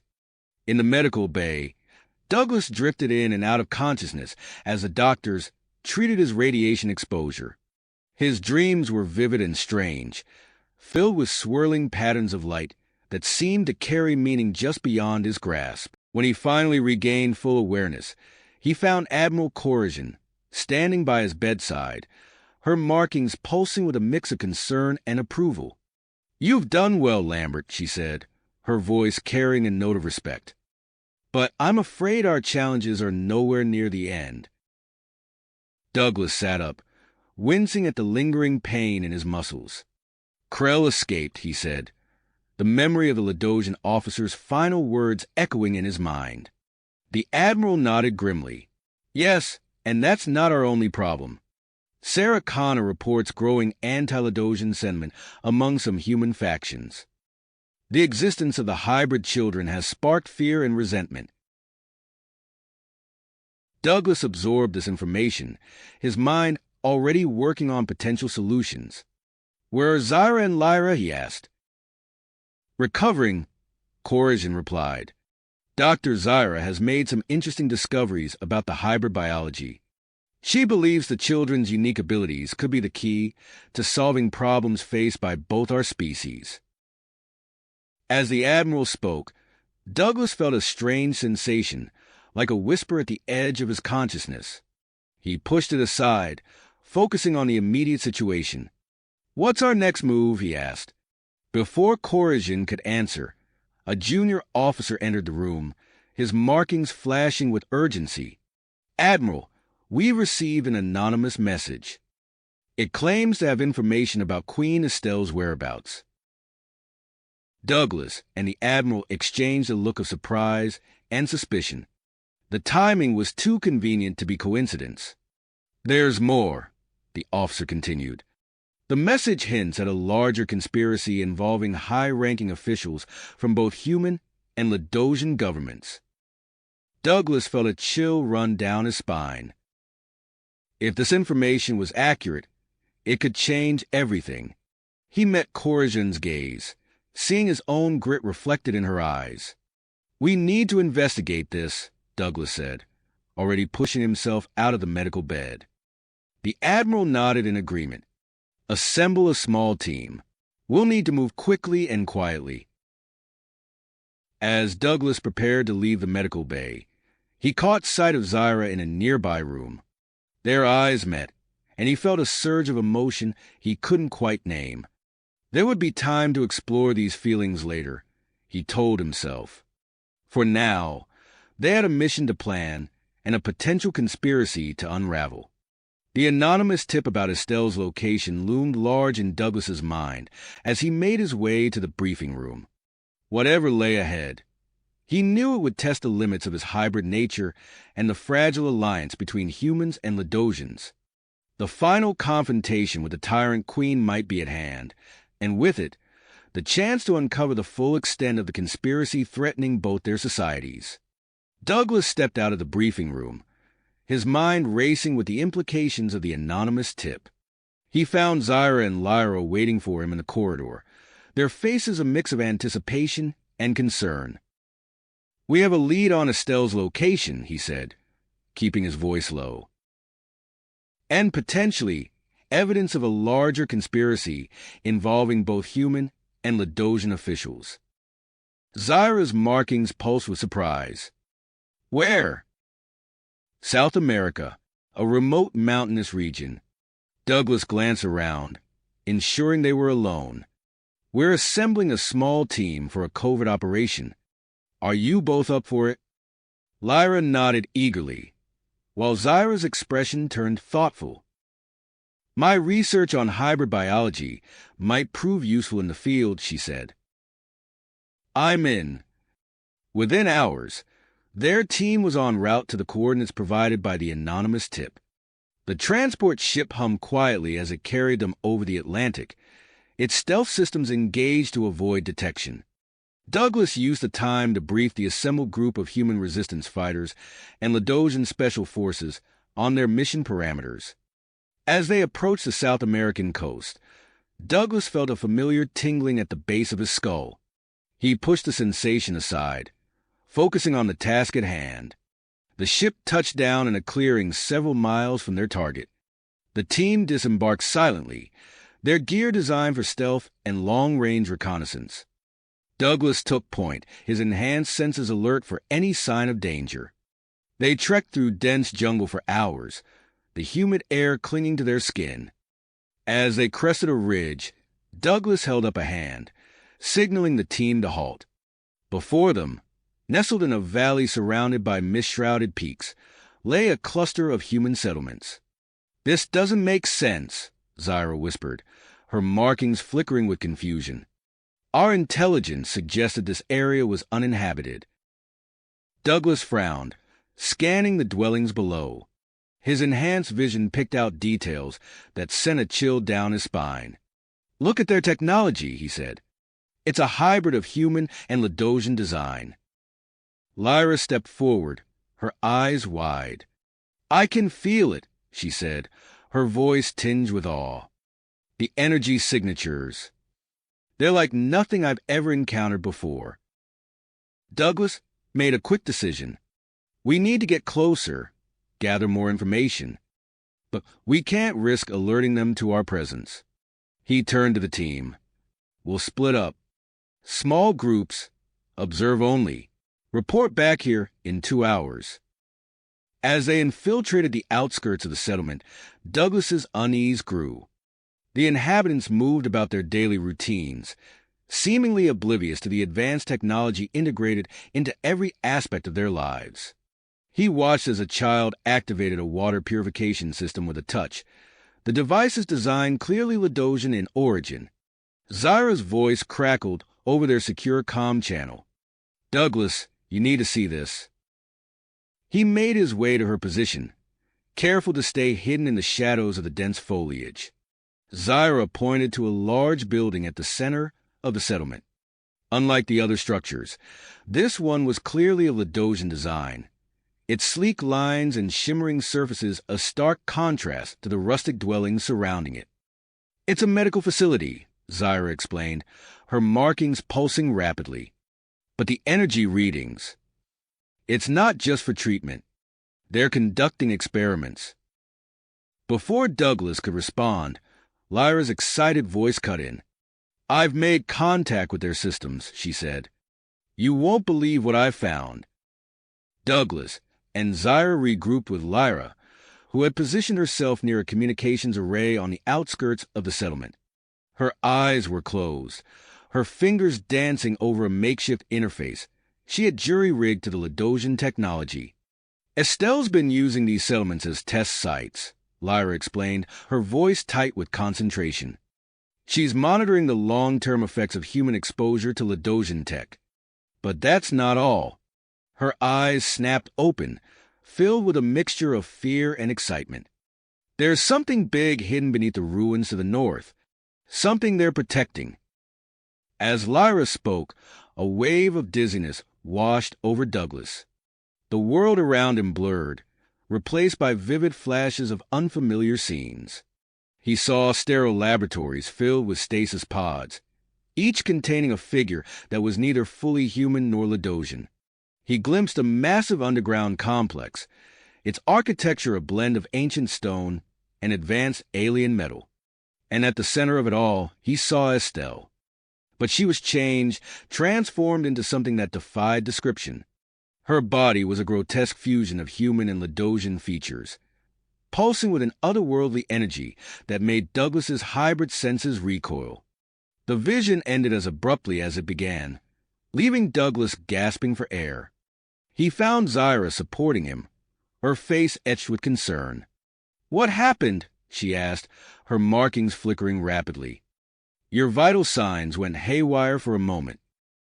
Douglas shook his head, trying to clear the lingering images from his mind.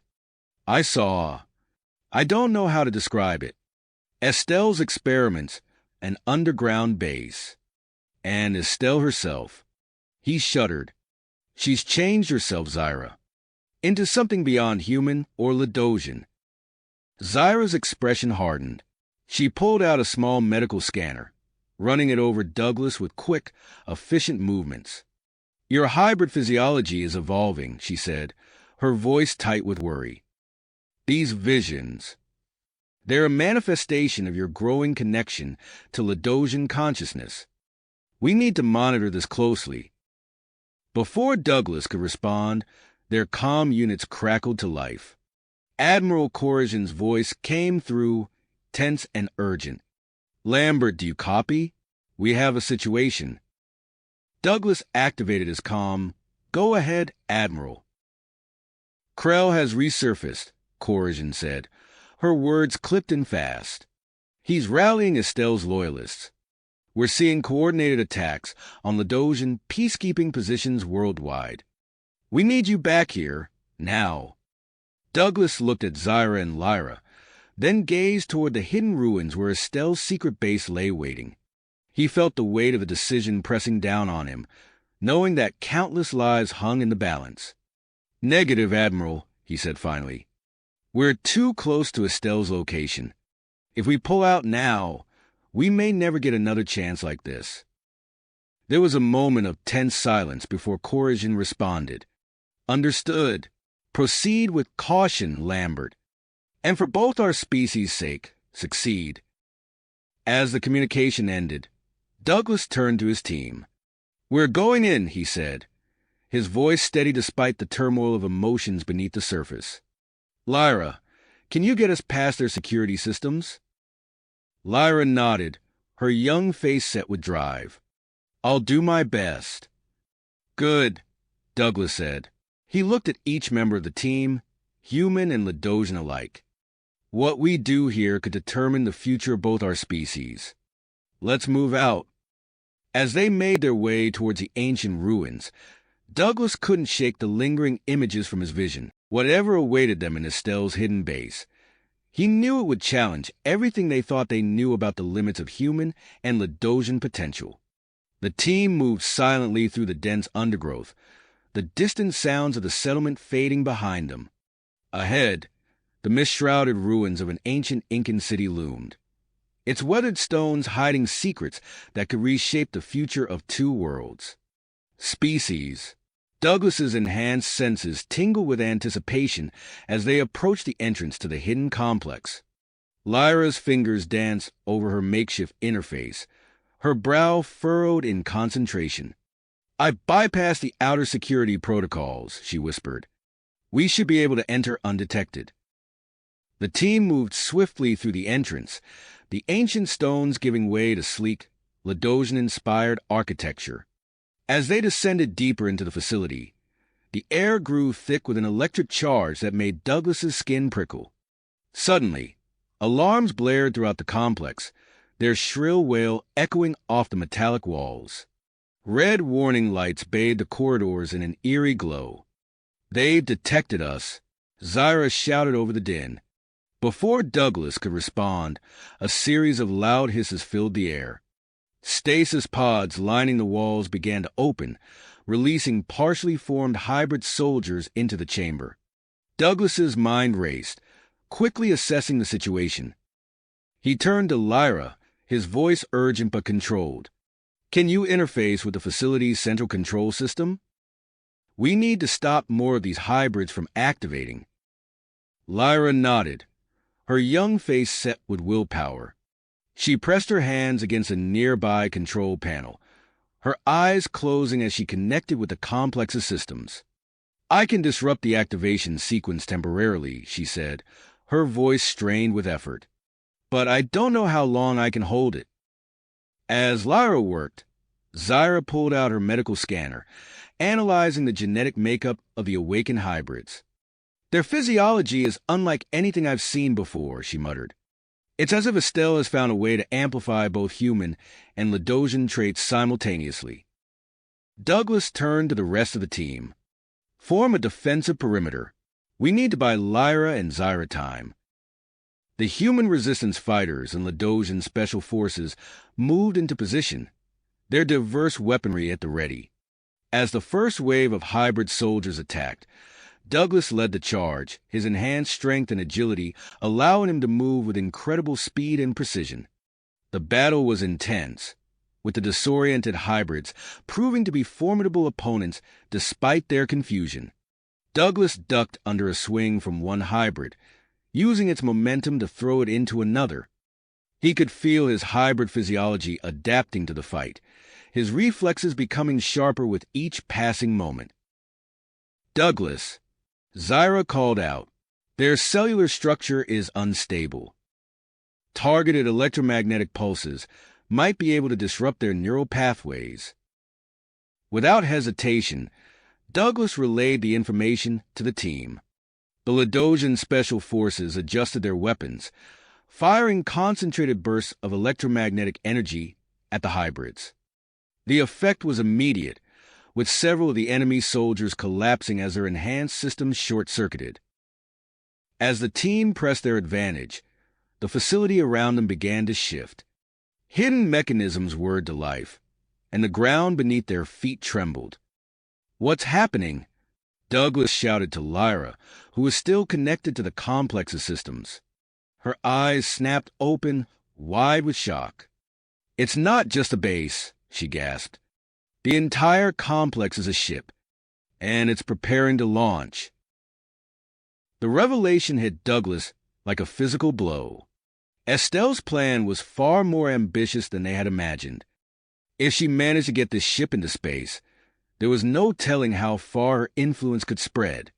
Making a split-second decision, Douglas turned to the team. "Most of you, find an escape route. We need to warn Admiral Corazon about this threat." He looked at Zyra and Lyra. "We'll stay behind and try to stop Estelle before the ship leaves Earth's atmosphere." As the majority of the team began their retreat, Douglas, Zyra, and Lyra pushed deeper into the ship. They encountered increasingly powerful hybrid guardians, each more challenging than the last. Douglas's combat skills, honed by his unique physiology, allowed him to adapt to each new threat. Zyra's scientific knowledge proved invaluable, identifying weaknesses in their opponents that the team could exploit. Lyra's ability to interface with the ship's systems gave them a crucial edge, allowing them to bypass security checkpoints and stay one step ahead of their pursuers. As they approached what appeared to be the ship's command center, Douglas was hit by another intense vision. This time, he saw through Estelle's eyes, witnessing her final transformation into a being of immense power. The image of her new form, A terrifying amalgamation of human and Ladosian characteristics burned itself into his mind.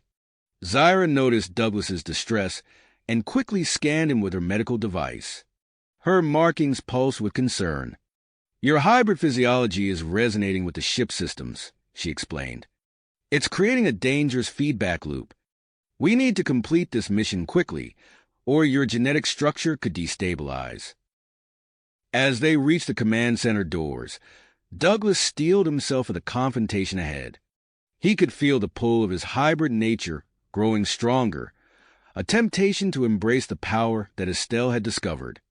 But as he looked at Zyra and Lyra, he was reminded of what they were fighting for, a future where humans and Ladosians could coexist in peace, not as subjects of a twisted tyrant's vision.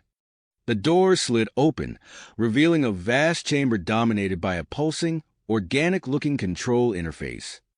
And there, at its center, stood Queen Estelle, transformed, powerful, and radiating an energy that made Douglas's enhanced senses recoil. Estelle's eyes locked onto Douglas, a smile spreading across her altered features. "My dear Douglas," she purred, her voice resonating with newfound power. "I knew you would find your way here. Can you feel it? The potential we share?" Douglas felt a pull towards her, an attraction born of their shared hybrid nature. But he stood his ground, Zyra and Lyra flanking him on either side. "It's over, Estelle," Douglas declared, his voice steady despite the turmoil within him. "We're shutting this operation down." Estelle's laugh echoed through the chamber, sending shivers down their spines. "Oh, Douglas," she said, her eyes glowing with an otherworldly light. "This is only the beginning." With a gesture from Estelle, the ship shuddered violently. Alarms blared as the vessel began its ascent, racing towards the edge of Earth's atmosphere. Douglas, Zyra, and Lyra braced themselves, knowing that the fate of two worlds now rested on the outcome of this final confrontation. Confrontation. The ship lurched violently, throwing Douglas off balance. Alarms blared as the vessel began its uncontrolled ascent, racing towards the edge of Earth's atmosphere. "We're losing control," Lyra shouted, her fingers dancing frantically over the control interface. "The ship's systems are overloading." Douglas felt a surge of energy coursing through his body, his hybrid physiology reacting to the ship's unstable power fluctuations. He gritted his teeth, fighting against the pull of his altered DNA. Beside him, Zyra's medical scanner beeped urgently. "Douglas, your hybrid traits are becoming more pronounced," she warned, her markings pulsing with concern. "We need to end this quickly." Seizing the moment of distraction, Estelle unleashed a torrent of raw energy at the team. Douglas instinctively raised his arms, and to his surprise, a shimmering energy shield materialized before him, deflecting the attack. "How did you dash?" Estelle snarled, her eyes widening in shock. Douglas didn't have time to question his newfound ability. He pushed his consciousness into the ship's systems, feeling the vast network of energy and data at his fingertips. With a thought, he redirected power away from Estelle's control, weakening her connection to the vessel. Estelle howled in fury, her form shifting and writhing as she struggled to maintain her hold. "You cannot stop what I've set in motion, Douglas," she roared, hurling bolt after bolt of destructive force at him. Douglas moved with inhuman speed, dodging and deflecting Estelle's attacks. His skin began to glow, veins of bioluminescent energy pulsing beneath the surface. His eyes blazed with an otherworldly light as he pushed his hybrid abilities to their limit. Meanwhile, Zyra and Lyra worked feverishly to regain control of the ship. Lyra interfaced directly with the helm controls, her hybrid physiology allowing her to process the complex Ladosian systems at an unprecedented speed. "I've got partial control of navigation," Lyra called out, her voice strained with effort. "But I can't hold it for long without Douglas." Zyra's scientific mind raced, analyzing the situation. "We need to neutralize Estelle and stabilize the ship before we crash into a populated area," she said, her markings flickering rapidly as she formulated a plan. As Douglas and Estelle continued their fierce battle, the ship began to lose altitude. The sudden descent caused massive stress on the vessel's structure, and sections of the lower decks began to break apart. Douglas, drawing on his past experiences, recognized patterns in Estelle's attacks that mirrored her domineering personality. He used this insight to anticipate her moves, gaining a tactical advantage. In a daring maneuver, he closed the distance between them, engaging Estelle in close-quarters combat, where her energy projection abilities were less effective. The physical confrontation between the two hybrids was intense and primal. Their enhanced strengths were evenly matched, leading to a brutal exchange of blows that shattered nearby consoles and crumpled structural supports. Zyra, observing the fight while assisting Lyra, noticed that Douglas's hybrid physiology was becoming increasingly unstable. The prolonged use of his abilities and the stress of combat were pushing his body to its limits. "We need to end this now," Zyra muttered, her mind racing. She quickly synthesized a compound using chemicals from the ship's medical bay, creating a powerful sedative tailored to Estelle's unique hybrid physiology. As Douglas and Estelle grappled, crashing through bulkheads and leaving a trail of destruction in their wake, Zyra saw her opportunity. "Douglas!" she called out, using their emotional connection to momentarily distract Estelle. In that split second, Zyra rushed forward and plunged the sedative into Estelle's neck. The effect wasn't immediate, but Estelle's movements began to slow, her attacks becoming less coordinated. Sensing victory within reach, Douglas channeled every ounce of his hybrid strength into a final, decisive attack. The command center trembled with the force of their collision, consoles exploding in showers of sparks as the two hybrids crashed through multiple bulkheads. As the sedative took full effect, Estelle's transformations began to reverse. Her body shrank, the monstrous adaptations receding as she lost consciousness. Douglas, battered and on the verge of collapse, secured Estelle with restraints designed to hold hybrid prisoners. With Estelle neutralized, Douglas rushed back to the helm, joining Lyra in interfacing with the ship's systems. Together, they managed to stabilize the vessel's flight path, narrowly avoiding a catastrophic crash. The ship leveled out, hovering above the Earth's surface as its damaged systems struggled to maintain altitude. Zyra immediately began treating Douglas and Lyra for the physical toll of their ordeal. She noticed that Douglas's hybrid traits were more pronounced than ever, raising concerns about the long-term effects of pushing his abilities to such extremes. As the adrenaline of battle faded, the team took stock of their situation. They had defeated Queen Estelle and prevented a global catastrophe, but they were now in control of a severely damaged Ladosian vessel hovering above Earth. "We need to contact Admiral Corrigan," Douglas said, his voice hoarse from exertion. "She needs to know what's happened here." Before Lyra could establish a communication link, the ship's long-range sensors began to beep urgently. Multiple vessels were converging on their location, a mix of human and Ladosian craft. "It seems our little skirmish didn't go unnoticed," Zyra said, her markings pulsing with apprehension. Douglas looked at his team, then at the unconscious form of Estelle. They had won the battle, but he knew the true test of their victory was yet to come. As the incoming vessels drew closer, Douglas steeled himself for the challenges ahead, knowing that the future of human-Ladosian relations now rested in their hands. As the incoming vessels closed in, Douglas took a deep breath and turned to his team. "Lyra, broadcast a message of non-aggression on all frequencies," he instructed, his voice steady despite the tension in the air. "We need to avoid any misunderstandings." Lyra nodded, her fingers dancing across the control interface as she complied with Douglas's request. The ship's communication systems hummed to life, sending out a clear signal to the approaching crafts. Within moments, Admiral Corrigan's flagship appeared on their view screen, its sleek Ladosian design unmistakable.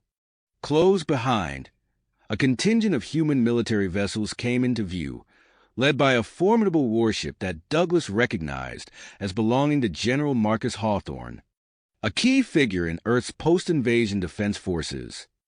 The atmosphere in the command center grew thick with anticipation as both sides demanded explanations and access to the captured ship.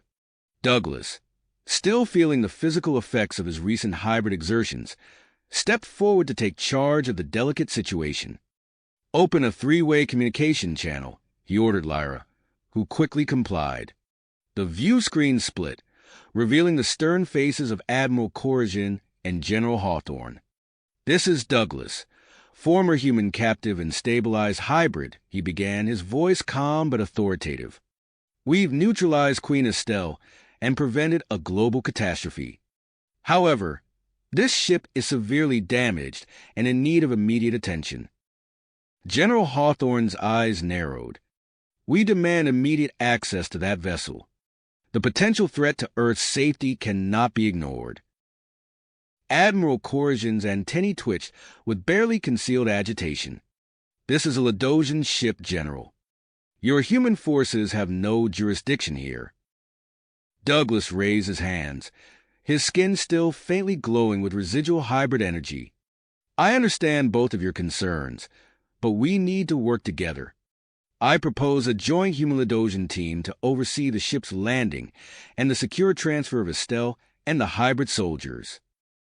As Douglas continued to negotiate, Zyra busied herself with securing Queen Estelle and managing the stasis pods containing the remaining hybrid soldiers. She implemented a series of containment protocols, her markings pulsing with concentration as she worked to ensure Estelle couldn't regain control of the ship's systems. Suddenly, alarms blared throughout the vessel. Lyra's eyes widened as she scanned the readouts. "We're losing power. The damage from the battle is causing critical system failures." Douglas felt the ship lurch beneath his feet. He turned back to the view screen, where both Admiral Corazon and General Hawthorne watched with growing concern. "We need to land the ship immediately," Douglas announced. "I'm transmitting coordinates for a remote desert location. It's our best option for a safe touchdown without risking civilian lives." As the leaders deliberated, Zyra called out from her station, "Douglas, I've made a disturbing discovery. Estelle's hybrid physiology contains a fail-safe mechanism. If she regains consciousness, she could release a psychic pulse capable of awakening and controlling the dormant hybrid soldiers." Douglas relayed this urgent information to the military leaders, emphasizing the need for immediate action. The gravity of the situation finally sank in, and both Admiral Corazon and General Hawthorne agreed to the joint operation. As preparations for landing commenced, Douglas felt another surge of hybrid resonance course through his body. This time, however, he managed to control and channel the energy. He connected with the ship's systems on a deeper level, initiating a controlled descent towards the agreed-upon location. Zyra watched Douglas with a mixture of awe and concern, her scientific mind already formulating theories about the long-term effects of his evolving hybrid abilities. She made a mental note to develop a treatment plan to help stabilize his physiology once the immediate crisis was grit. As the massive ship neared its landing site, Lyra's console lit up with warnings.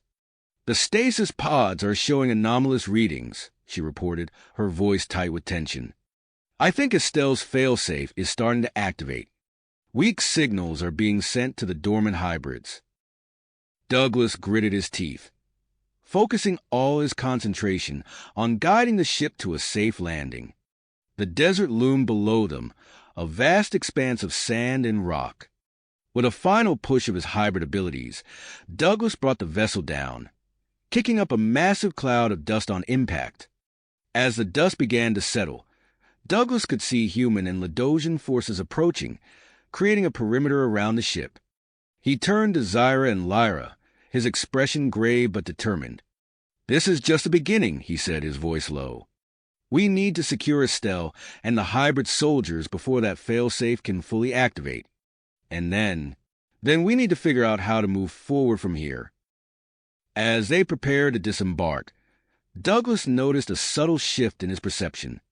The thoughts and emotions of those around him seemed clearer, more accessible. He could sense the dormant minds of the hybrid soldiers, a distant hum of potential energy. Zyra noticed his distraction. "Douglas, are you all right?" He nodded slowly, processing this new development. "My connection to Ladosian consciousness. It's growing stronger. I'm not sure what it means yet, but I think it could be useful." The ship's main hatch hissed open, revealing the assembled human and Ladosian forces outside.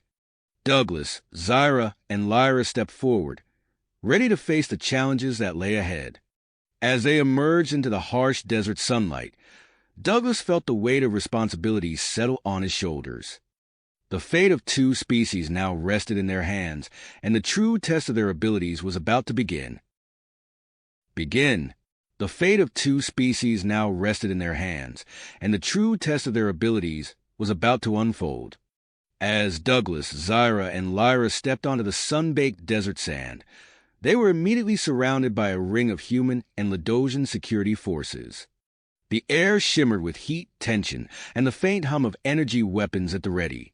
General Hawthorne and Admiral Corazon approached, their faces etched with a mix of curiosity and apprehension. Douglas took a deep breath, steadying himself against the lingering effects of his hybrid exertions. He stepped forward, his voice clear and authoritative despite his fatigue. "General Hawthorne, Admiral Corazon, we have a critical situation that requires immediate attention." He quickly outlined their capture of Queen Estelle and the presence of the hybrid soldiers in stasis, emphasizing the urgency of the fail-safe mechanism. As he spoke, Douglas could sense the rising concern in General Hawthorne's mind, a tumult of thoughts about Earth security, mixing with a grudging respect for the hybrid's apparent control. Admiral Corazon's antennae twitched rapidly, her own worries pulsing through the Ladosian consciousness that Douglas could now perceive more clearly. "We must secure the ship and its occupants immediately," she declared, gesturing to a team of Ladosian technicians who hurried towards the vessel. Lyra moved to join them, her unique abilities already attuning to the ship's damage systems. "I'll assist with stabilizing the critical functions," she called back to Douglas and Zyra. "There's a lot of data here we need to preserve." As Lyra disappeared into the ship with the Ladosian team, a new figure approached the group. Douglas noticed General Hawthorne's posture straightened slightly, a mix of respect and wariness coloring his thoughts. "Dr. Elena Rodriguez," the general introduced, "our leading xenobiologist. She'll be assessing the hybrid soldiers and advising on containment procedures." Dr. Rodriguez, a woman with sharp eyes and an air of intense focus, nodded briskly. Her gaze immediately locked onto Zyra, recognition flickering across her features. "Dr. Zyra, I presume? Your work on hybrid physiology is unparalleled. We have much to discuss." Zyra's markings pulsed with a mix of surprise and professional interest. "Indeed, Dr. Rodriguez, your insights will be invaluable as we tackle this unprecedented situation." As the two scientists began a rapid exchange of ideas, Douglas felt a wave of dizziness wash over him. His heightened senses were becoming overwhelming, the thoughts and emotions of those around him pressing in like a physical force. General Hawthorne noticed Douglas's unsteady stance. "You look like hell, son. We need you functional. Report to the medical team for assessment." Douglas nodded, grateful for the excuse to step away from the mental cacophony. As he made his way to a hastily erected medical tent, he caught snippets of urgent conversations. Zyra and Dr. Rodriguez were already planning the delicate process of neutralizing Estelle's failsafe, while Admiral Corazon coordinated with her team to begin transporting the stasis pods. Inside the tent, Douglas submitted to a battery of tests from both human and Ladosian medical personnel. The mix of technologies and approaches would have been fascinating under different circumstances, but now it only added to his sense of disorientation. "Your hybrid physiology is..." Evolving, a human doctor informed him, frowning at a readout. We're seeing increased neural activity, enhanced muscle density, and, well, quite frankly, a lot of things we don't fully understand. A Ladosian medic chimed in, her antennae pulsing rapidly. Your connection to the collective consciousness is strengthening. This could have profound implications for your cognitive abilities and sensory perception. Douglas absorbed this information, a mix of excitement and trepidation coursing through him. He was about to ask for more details when a commotion outside caught his attention. Alarms blared as shouts of panic erupted from the direction of the ship. Douglas bolted from the medical tent, his newly enhanced senses immediately picking up on the source of the chaos. One of the stasis pods had malfunctioned during transport. Its occupant, a partially awakened hybrid soldier, had broken free and was now rampaging through the makeshift camp. Human and Ladosian security forces scrambled to contain the threat, but their weapons seemed to have little effect on the enhanced being. Douglas sprinted towards the chaos, his body moving with a speed and agility that surprised even him. He could sense the hybrid's confused and aggressive thoughts, a jumble of fear and combat instincts. As he closed in on the hybrid, Douglas called out, trying to project calm and authority through both his voice and his growing mental abilities. Stand down! You're safe, but you need to stop this now. The hybrid whirled to face him. Its features a grotesque mix of human and Ladosian characteristics. With a roar of defiance, it charged at Douglas, moving with inhuman speed. Douglas braced himself, drawing on his newfound strength. As the hybrid collided with him, he redirected its momentum, using a combination of physical skill and mental influence to guide its movements. The two hybrids grappled fiercely, their enhanced abilities turning the desert sand into a swirling storm around them. Douglas could feel his body adapting to the strain, pushing beyond normal human limits. Yet with each passing moment, he also felt the precarious balance of his hybrid nature threatening to tip into chaos. With a final surge of effort, Douglas managed to pin the rogue hybrid to the ground.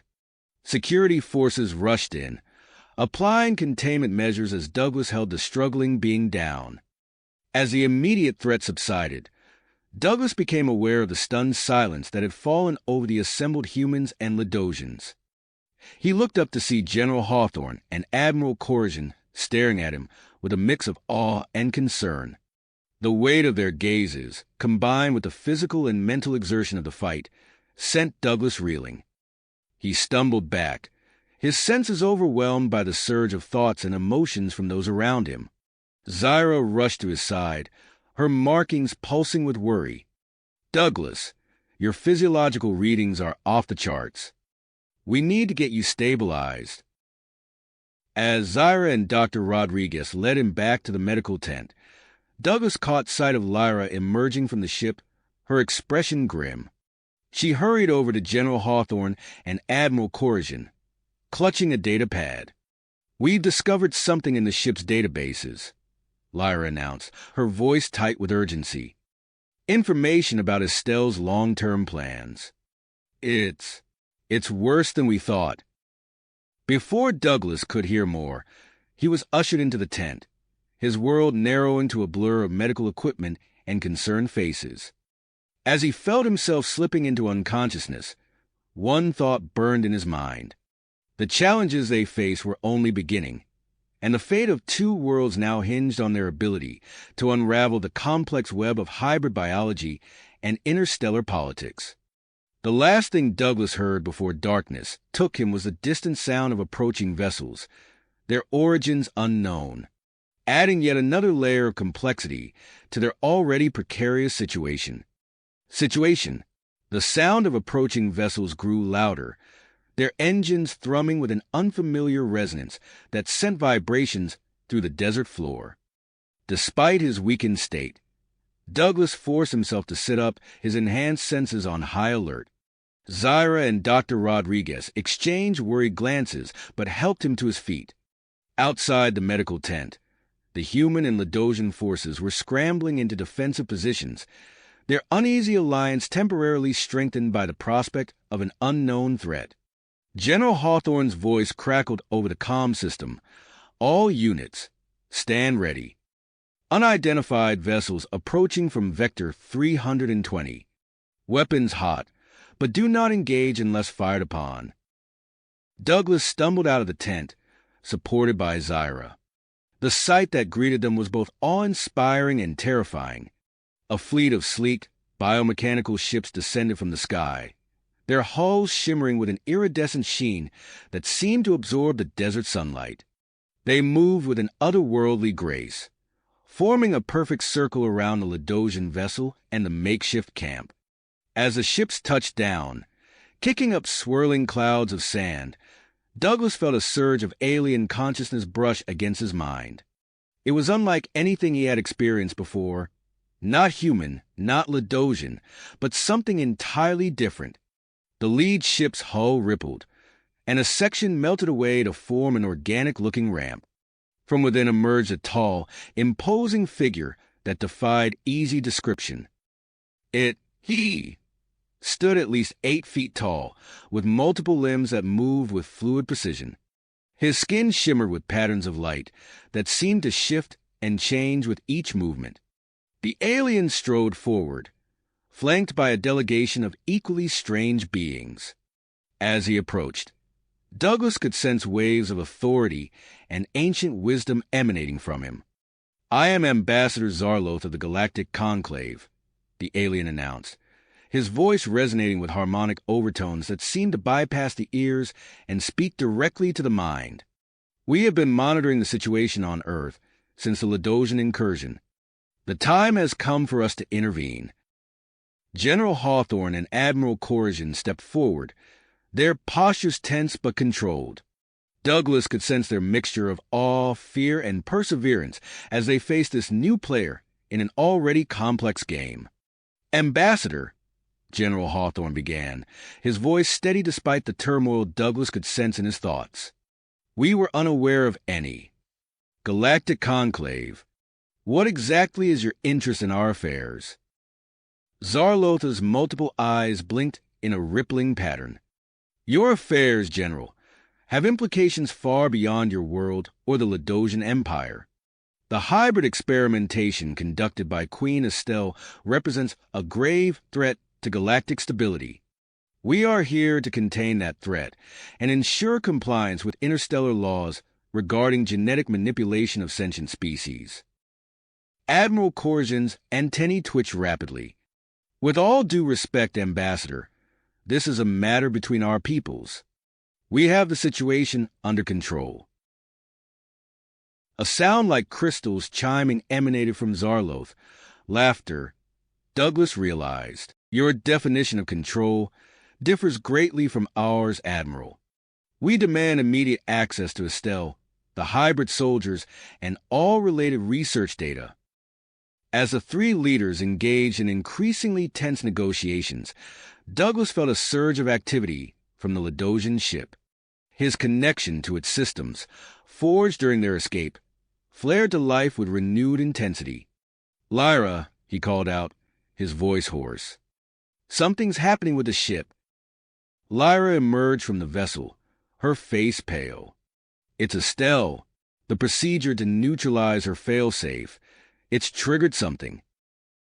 She's regaining consciousness." Before anyone could react, alarms blared from within the ship. Douglas sensed a surge of malevolent consciousness. Estelle was awake, and she was furious. With a screech of tearing metal, a section of the ship's hull burst open. Estelle emerged, her form twisted into something nightmarish. A writhing mass of tentacles and bladed appendages, her eyes glowing with an unholy light. "You thought you could contain me?" Her voice boomed, distorted and inhuman. "I am evolution incarnate." Douglas felt his body moving before his mind could process the danger. He launched himself at Estelle, drawing on reserves of strength he didn't know he possessed. As they collided, he felt her hybrid nature resonate with his own, creating a feedback loop of power and sensation. They grappled fiercely, Estelle's transformed body lashing out with lethal precision. Douglas dodged and weaved, his enhanced reflexes allowing him to stay just ahead of her attacks. But he could feel her power growing, her control over her mutations increasing with each passing second. Douglas, Zyra's voice cut through the chaos. Her neural pathways are unstable. Target the base of her skull. He attempted to maneuver into position, but Estelle was too quick. A barbed tentacle whipped across his chest, leaving a trail of burning pain. Douglas stumbled, and Estelle pressed her advantage. Suddenly, a beam of coherent energy struck Estelle, causing her to shriek in agony. Douglas looked up to see Conclave operatives wielding advanced weapons, their faces impassive as they fired again and again. Taking advantage of the distraction, Douglas lunged forward. His hand found the spot Zyra had indicated, and he channeled every ounce of his hybrid energy into disrupting Estelle's neural pathways. Estelle's body convulsed, her mutations retracting and shifting rapidly. With a final, ear-splitting scream, she collapsed to the ground unconscious once more. As Douglas stood over Estelle's inert form, panting heavily, he became aware of the stunned silence that had fallen over the assembled forces. Human, Ledosian, and Conclave alike stared at him with a mixture of awe and fear. Ambassador Zarloth approached, his movements deliberate. "It seems, young hybrid, that you are even more remarkable than we anticipated. Come, there is much to discuss." As Conclave specialists moved in to secure Estelle, Douglas found himself at the center of a gathering storm. The fate of two worlds, and perhaps the galaxy itself, now hinged on the decisions about to be made. He looked from Zyra to Lyra, then to the imposing form of Ambassador Zarloth. Whatever came next, Douglas knew that his journey was not nearly finished. The true test of his abilities and his humanity was only just beginning. The true test of his abilities and his humanity was only just starting. In the days that followed, the desert site transformed into a bustling interstellar research and diplomatic hub. Temporary structures sprouted from the sand like metallic mushrooms, housing advanced laboratories and security checkpoints. Human, Ledosian, and Conclave forces patrolled the perimeter, their uneasy alliance held together by the shared goal of containing and studying the hybrid soldiers. Douglas stood at the entrance of a sleek, dome-shaped building, his enhanced senses picking up the hum of advanced technology within. He took a deep breath, steeling himself for the series of critical meetings that lay ahead. Ambassador Zarloth and Dr. Zalvira awaited him inside. The ambassador's multiple limbs moved in a fluid dance as he gestured toward a seat. "Douglas, we appreciate your willingness to meet with us," Zarloth said, his voice resonating directly in Douglas's mind. Dr. Zalvira, a tall, light alien with iridescent skin and eyes that seemed to hold galaxies, stepped forward. "We have a proposal for you," she said, her voice melodious and captivating. "Your successful integration of human and Ledosian traits is unprecedented.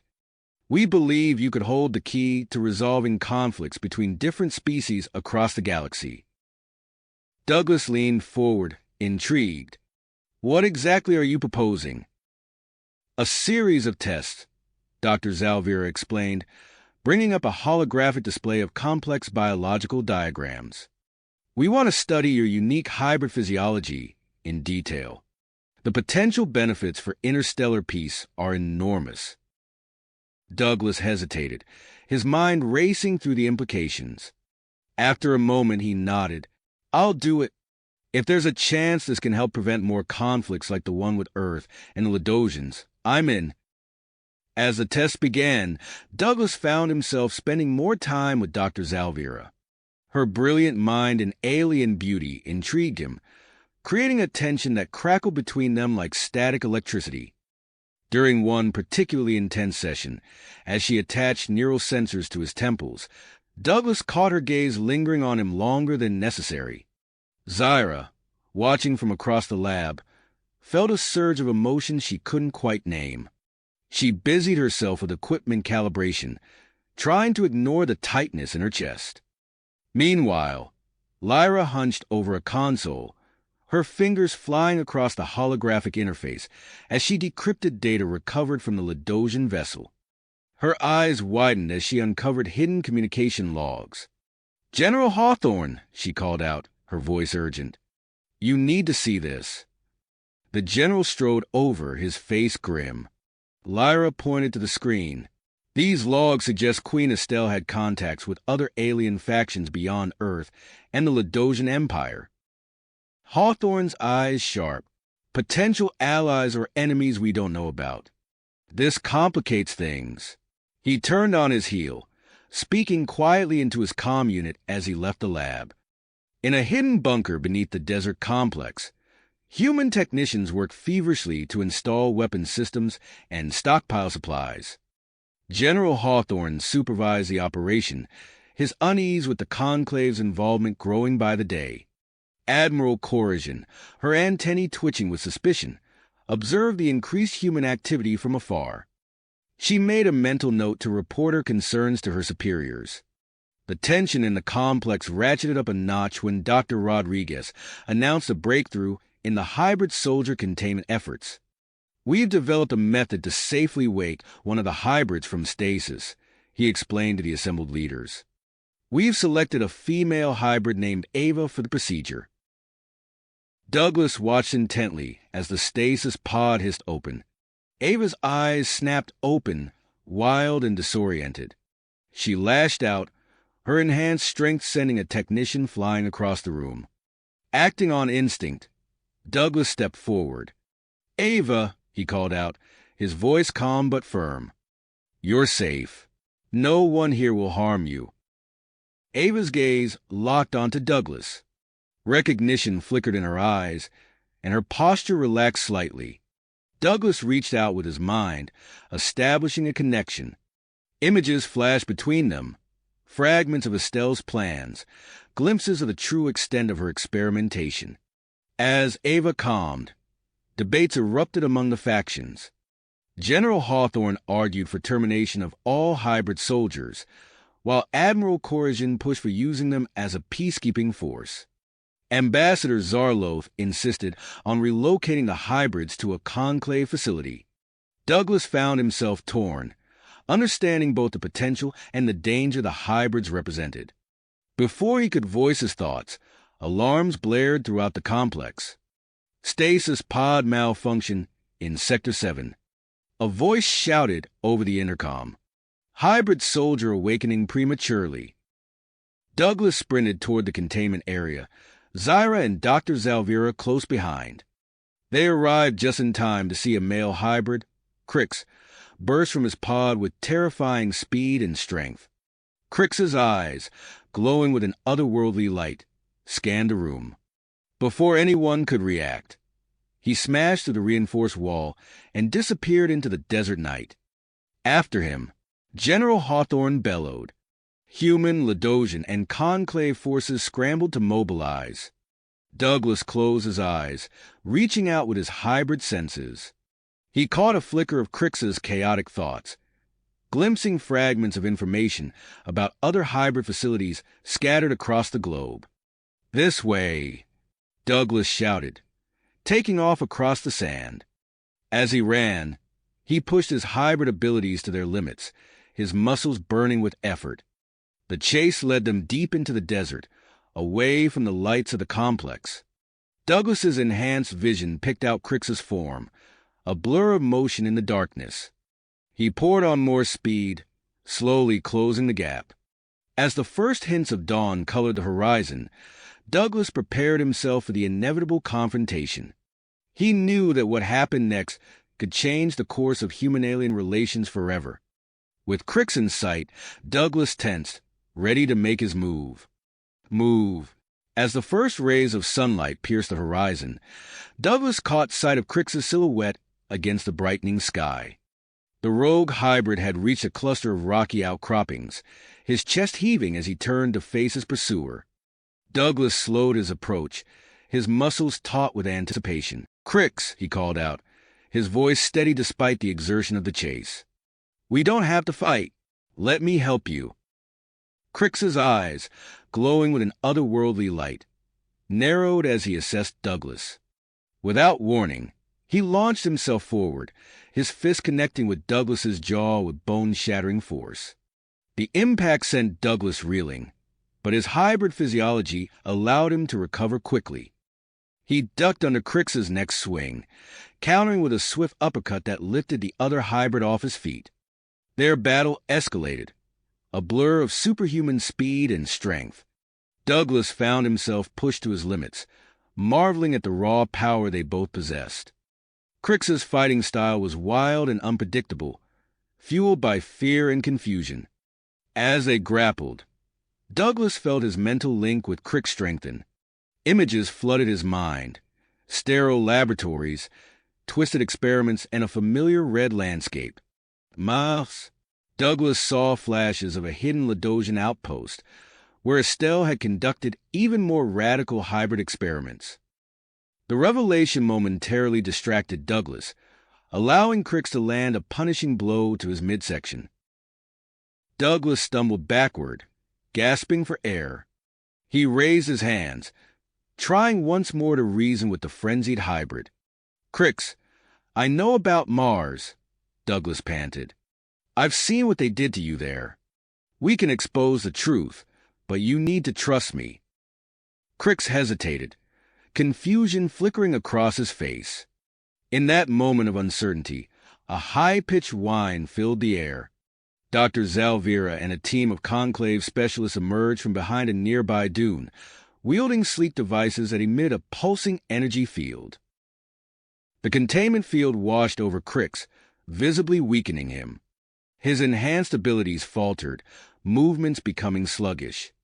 Douglas seized the opportunity, tackling Crix to the ground and pinning him securely. As the conclave team moved in to restrain Crix, Dr. Zalvira approached Douglas. "Remarkable," she said, her eyes gleaming with scientific curiosity.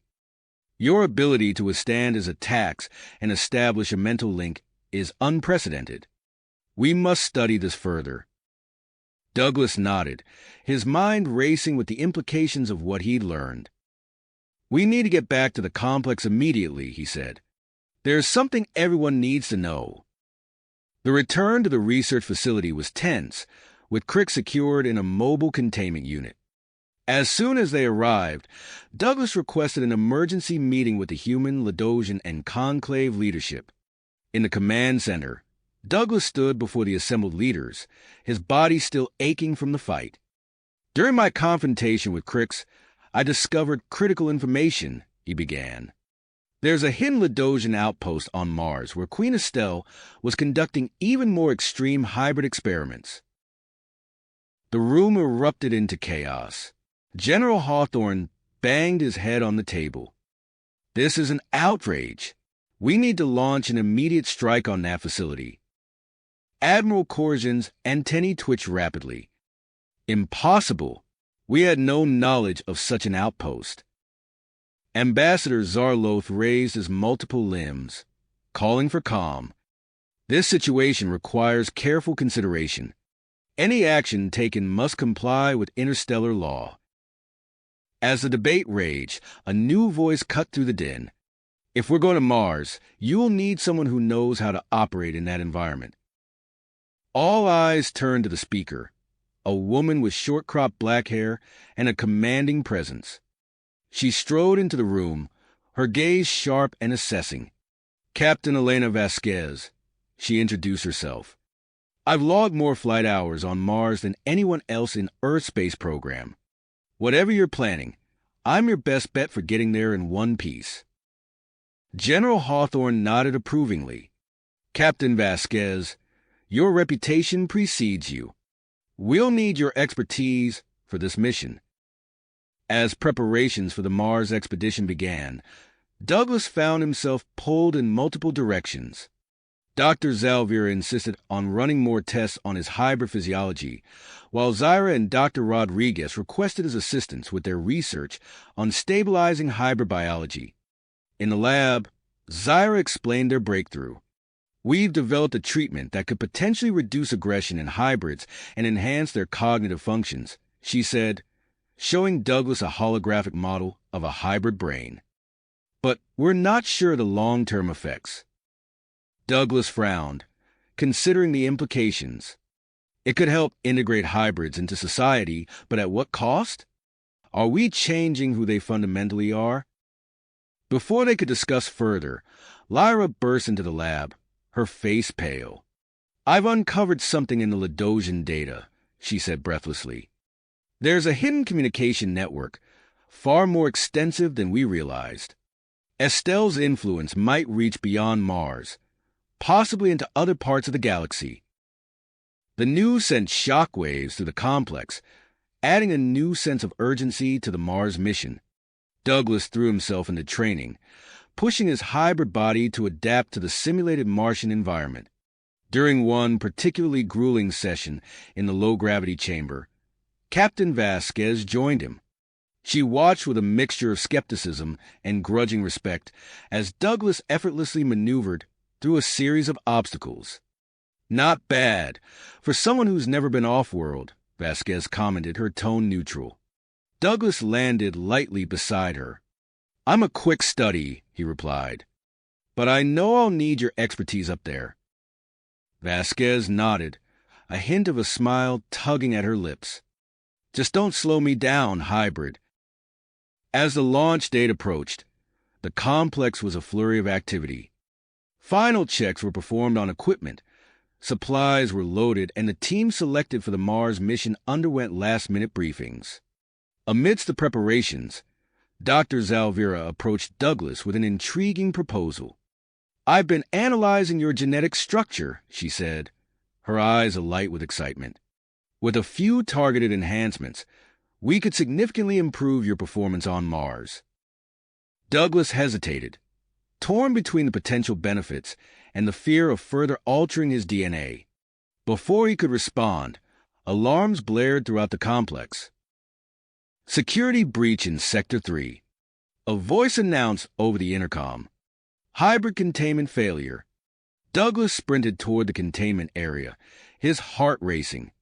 He arrived to find Ava, the first awakened hybrid, wreaking havoc in the lab. Her eyes were wild, unfocused, as she lashed out with her enhanced strength. Ava, Douglas called out, reaching for their mental connection. Listen to my voice. You're safe. You're in control. He felt her chaotic thoughts crashing against his mind, a maelstrom of fear and confusion. Douglas pushed harder, trying to establish a stabilizing link. The effort sent shockwaves of pain through his own hybrid physiology. As Douglas struggled to contain Ava, Captain Vasquez appeared at his side, her face grim. We've got another problem, she said, her voice low. There's been a series of equipment malfunctions across the complex. Some of our team thinks it might be sabotage. Douglas gritted his teeth, maintaining his focus on Ava while processing this new threat. The delicate balance between the human, Ladosian, and Conclave factions was more fragile than ever. With a final mental push, Douglas managed to calm Ava. She collapsed to the ground, unconscious but stable. As medical personnel rushed in to secure her, Douglas turned to Vasquez. We need to find out who's behind these malfunctions, he said. If someone's trying to sabotage the Mars mission. Vasquez nodded, her expression hardening. I'll start an investigation immediately. But we can't delay the launch.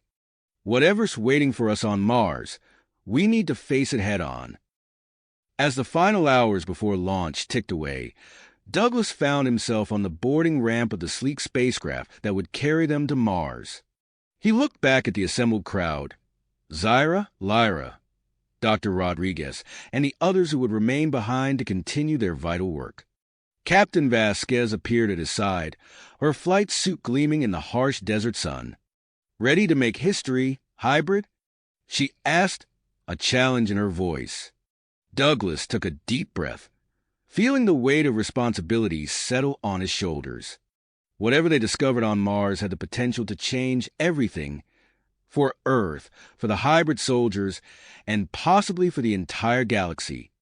"Ready as I'll ever be," he replied, stepping into the ship that would carry them into the unknown.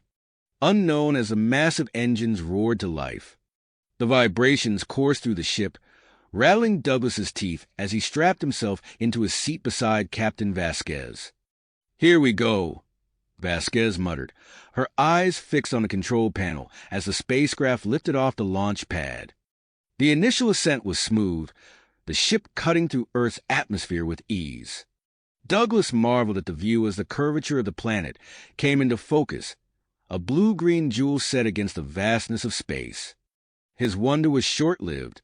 As they approached lunar orbit, alarms blared throughout the cockpit. Red warning lights flashed across the control panels, and the ship lurched violently. "What's happening?" Douglas asked, clutching his chairs. Vasquez's fingers flew across the controls, her face grim. "The propulsion system's failing. We're losing power to the main thrusters." The ship shuddered again, more violently this time. Douglas could hear the voices of the other crew members, a mix of human and alien languages, all tinged with panic. "We need to make an emergency stop," Vasquez announced over the intercom. "There's a Ladosian space station in lunar orbit. It's our only option." As they approached the station, Douglas saw it looming against the stark lunar landscape. The structure was a marvel of alien engineering, all sweeping curves and gleaming metal. But something about it seemed off. Most of the external lights were dark, and there was little sign of activity. Vasquez skillfully maneuvered their crippled ship into one of the station's docking bays. As the airlock sealed and the atmosphere stabilized, Douglas unbuckled his harness and stood on shaky legs. The station's welcoming committee consisted of a single Ladosian female, her tall, willowy form dwarfing the handful of technicians behind her. Her large, almond-shaped eyes regarded them coldly. "I am Zyra, commander of this station," she said, her voice clipped. "State your purpose here." Vasquez stepped forward. "Captain Elena Vasquez. We've suffered a critical propulsion system failure and require immediate repairs." Zyra's antennae twitched, a sign of agitation or perhaps suspicion. "This facility is not equipped for major spacecraft maintenance. We are operating with minimal staff and resources." "Please," Douglas interjected, sensing Zyra's reluctance. "We're on a crucial mission to Mars. Any assistance you can provide would be invaluable." Zyra studied him for a long moment, her gaze lingering on his clearly hybrid features. Finally, she nodded. "Very well. You may conduct your repairs, but I insist on monitoring your activities closely." As the technical team began work on the ship, Douglas and Vasquez took the opportunity to explore the station. The corridors were eerily quiet, their footsteps echoing in the emptiness. "This place gives me the creeps," Vasquez muttered. "Where is everyone?" Douglas was about to respond when a flicker of movement caught his eye. A sealed door at the end of the hallway, its access panel glowing faintly. He approached it, feeling a strange pull. "Wait!" Vasquez hissed, but Douglas was already reaching for the panel. Using his hybrid abilities, Douglas interfaced with the security system. It resisted at first, but he pushed harder, feeling circuits and data flows bending to his will. With a soft hiss, the door slid open. They stepped into a laboratory that looked recently used. Holographic displays flickered with data streams, and the air hummed with active equipment. In the center of the room stood a large stasis pod, its surface frosted over. Douglas approached the pod, wiping away the condensation. His breath caught in his throat as he saw the figure inside, a female hybrid, her features a blend of human and Ladosian. "We need to wake her," Douglas said, his fingers already working the pod's controls. "Are you insane?" Vasquez grabbed his arm.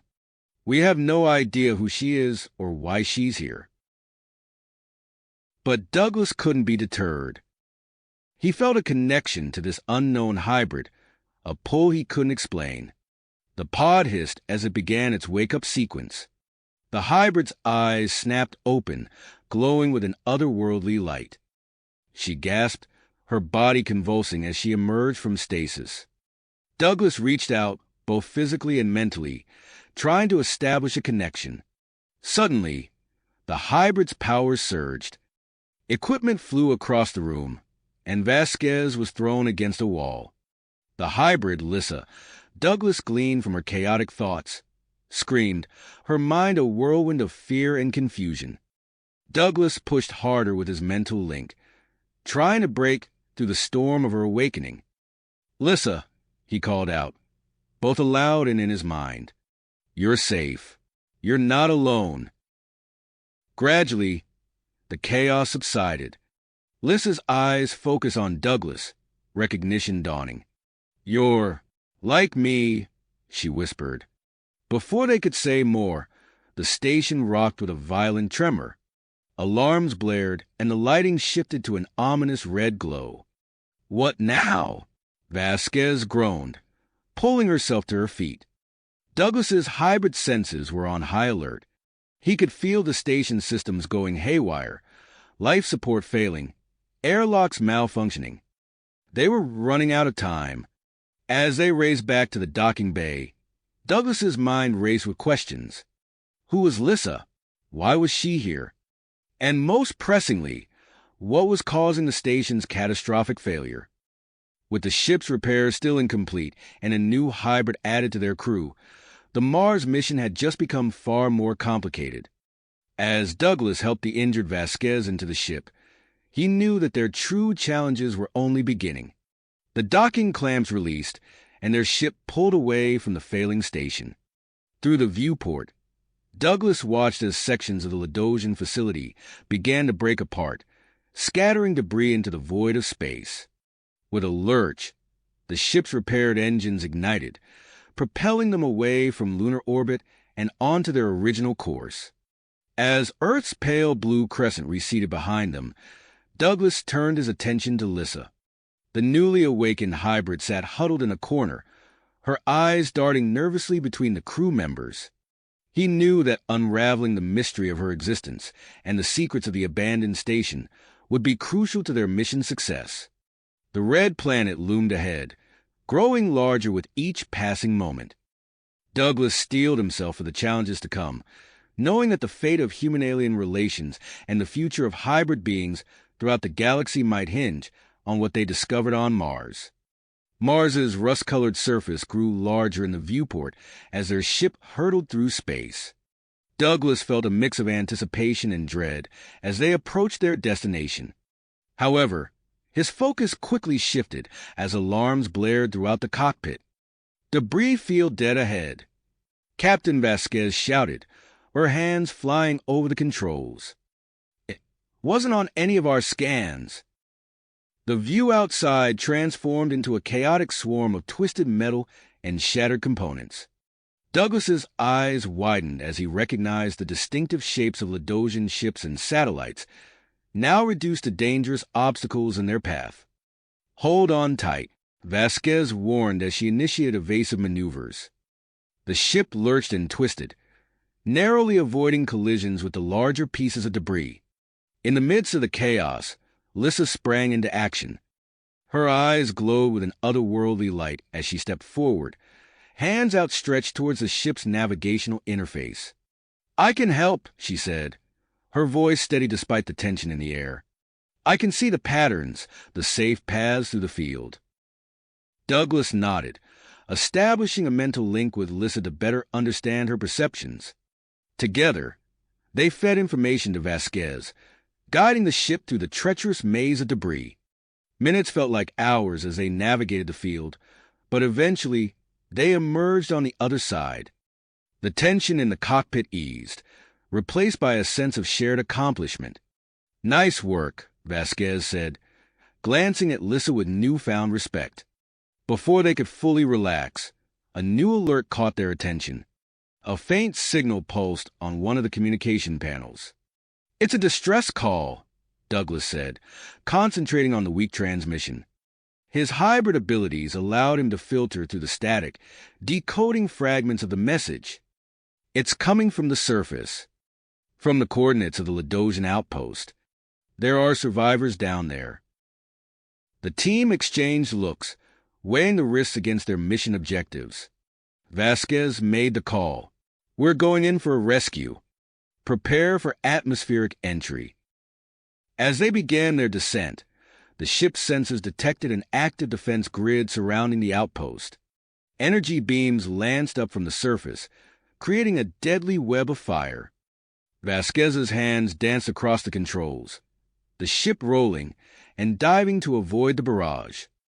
Whoever's down there really doesn't want company. She shouted over the roar of the engines. With a final burst of skill, Vasquez brought the ship down in a relatively flat area near the outpost. As the dust settled, they made a surprising discovery. The atmosphere. It's breathable, Dr. Zalvira announced, analyzing the sensor data. At least in this immediate area. The Ladosians must have implemented some form of localized terraforming.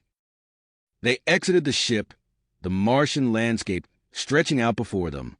The air was thin but breathable, tinted with an alien scent. In the distance, the massive structure of the Ladosian outpost loomed, its entrance visibly damaged. Douglas led a small team, including Lissa and Dr. Zalvira, towards the facility, while Vasquez remained with the ship to coordinate communications. As they approached, signs of recent conflict became evident. Scorch marks marred the facility's exterior, and debris littered the ground. Using their combined strength, they cleared a path through the damaged entrance. Inside, the facility was a maze of darkened corridors and malfunctioning systems. Douglas extended his mental senses, searching for survivors. "This way," he said, leading them deeper into the complex. They passed through labs filled with advanced technology, far beyond what they had encountered on Earth. Dr. Zalvira paused at each one, quickly downloading data to her portable device. "This research. It's incredible," she murmured. "The implications for hybrid physiology." "We can study it later," Douglas urged. "Right now, we need to find those survivors." They pressed on, eventually reaching a sealed chamber. Douglas interfaced with the locking mechanism, overriding its security protocols. The door slid open with a hiss, revealing a group of haggard-looking Ladosians and several hybrid test subjects. Among them stood a familiar face, Dr. Zen, Queen Estelle's former chief scientist. "Impossible," Douglas breathed. "We thought you were dead."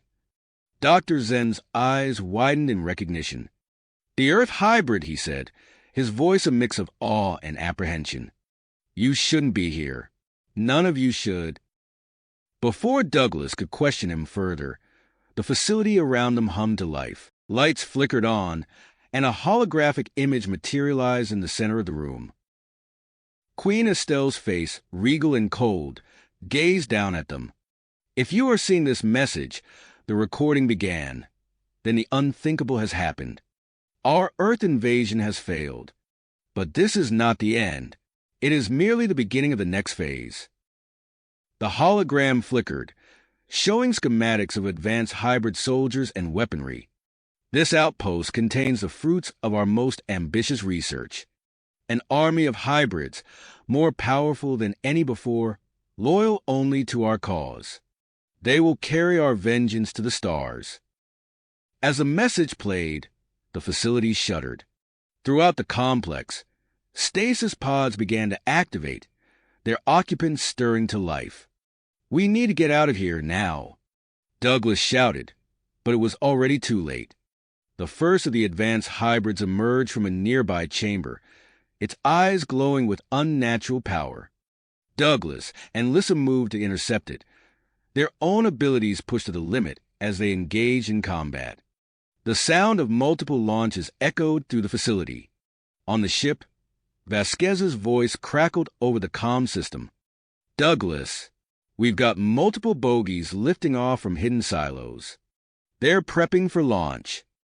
As Douglas grappled with the advanced hybrid, the true scale of Estelle's plan became clear. This wasn't just a research outpost. It was a staging ground for a full-scale invasion of Earth. "We have to stop those launches," Douglas said, dodging a powerful blow from his opponent. "If those ships reach Earth..." The stakes had never been higher. With waves of advanced hybrids awakening around them and an invasion fleet preparing for launch, Douglas and his team faced an impossible choice: stop the immediate threat of the hybrids, or find a way to prevent the ships from leaving Mars.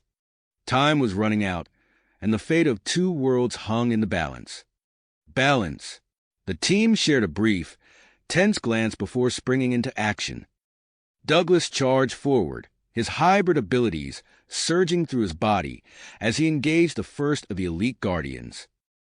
The advanced hybrid moved with uncanny speed, its fist barely missing Douglas's jaw as he ducked and countered with a swift uppercut. The impact sent shockwaves through his arm, a testament to the guardian's enhanced durability. Beside him, Lissa became a blur of motion. Her space-adapted physiology allowed her to navigate the low-gravity environment with ease, bouncing off walls and ceilings to strike at multiple opponents simultaneously. Her eyes glowed with an otherworldly light as she tapped into her unique abilities, creating localized gravitational distortions that sent guardians stumbling. Dr. Zalvira wasted no time, rushing to the central control console. Her fingers flew across the alien interface, decoding and bypassing security measures with practiced efficiency. "I've located the launch sequence controls," she called out, her voice strained with concentration. "But there's another layer of security I need to crack." Captain Vasquez's voice crackled over their comms, adding to the chaos. Multiple hybrid vessels detected breaking Martian atmosphere. They're on a direct course for Earth. Douglas gritted his teeth, narrowly avoiding a crushing blow from a guardian. He could feel the strain on his body intensifying with each exchange. These hybrids were unlike anything he'd faced before, their strength and speed pushing him to his absolute limits. As the battle raged on, Douglas noticed something peculiar. Some of the guardians were showing signs of fatigue, their movements becoming erratic and uncoordinated. He focused his hybrid senses, analyzing their physiology. "Their enhancements are unstable," he realized aloud. "They're burning out." Using this knowledge, Douglas adjusted his strategy. He began targeting specific points on the Guardians' bodies, striking at the areas where their enhanced abilities were causing the most strain. The effect was immediate. Guardians began dropping faster, unable to maintain their heightened state. "Lissa," Douglas called out, dodging a wild swing from a particularly aggressive hybrid. "Focus on their neural clusters. It's overloading their systems." Lissa acknowledged with a quick nod, adapting her tactics. She used her gravitational powers to increase the pressure on the Guardians' weak points, accelerating their burnout.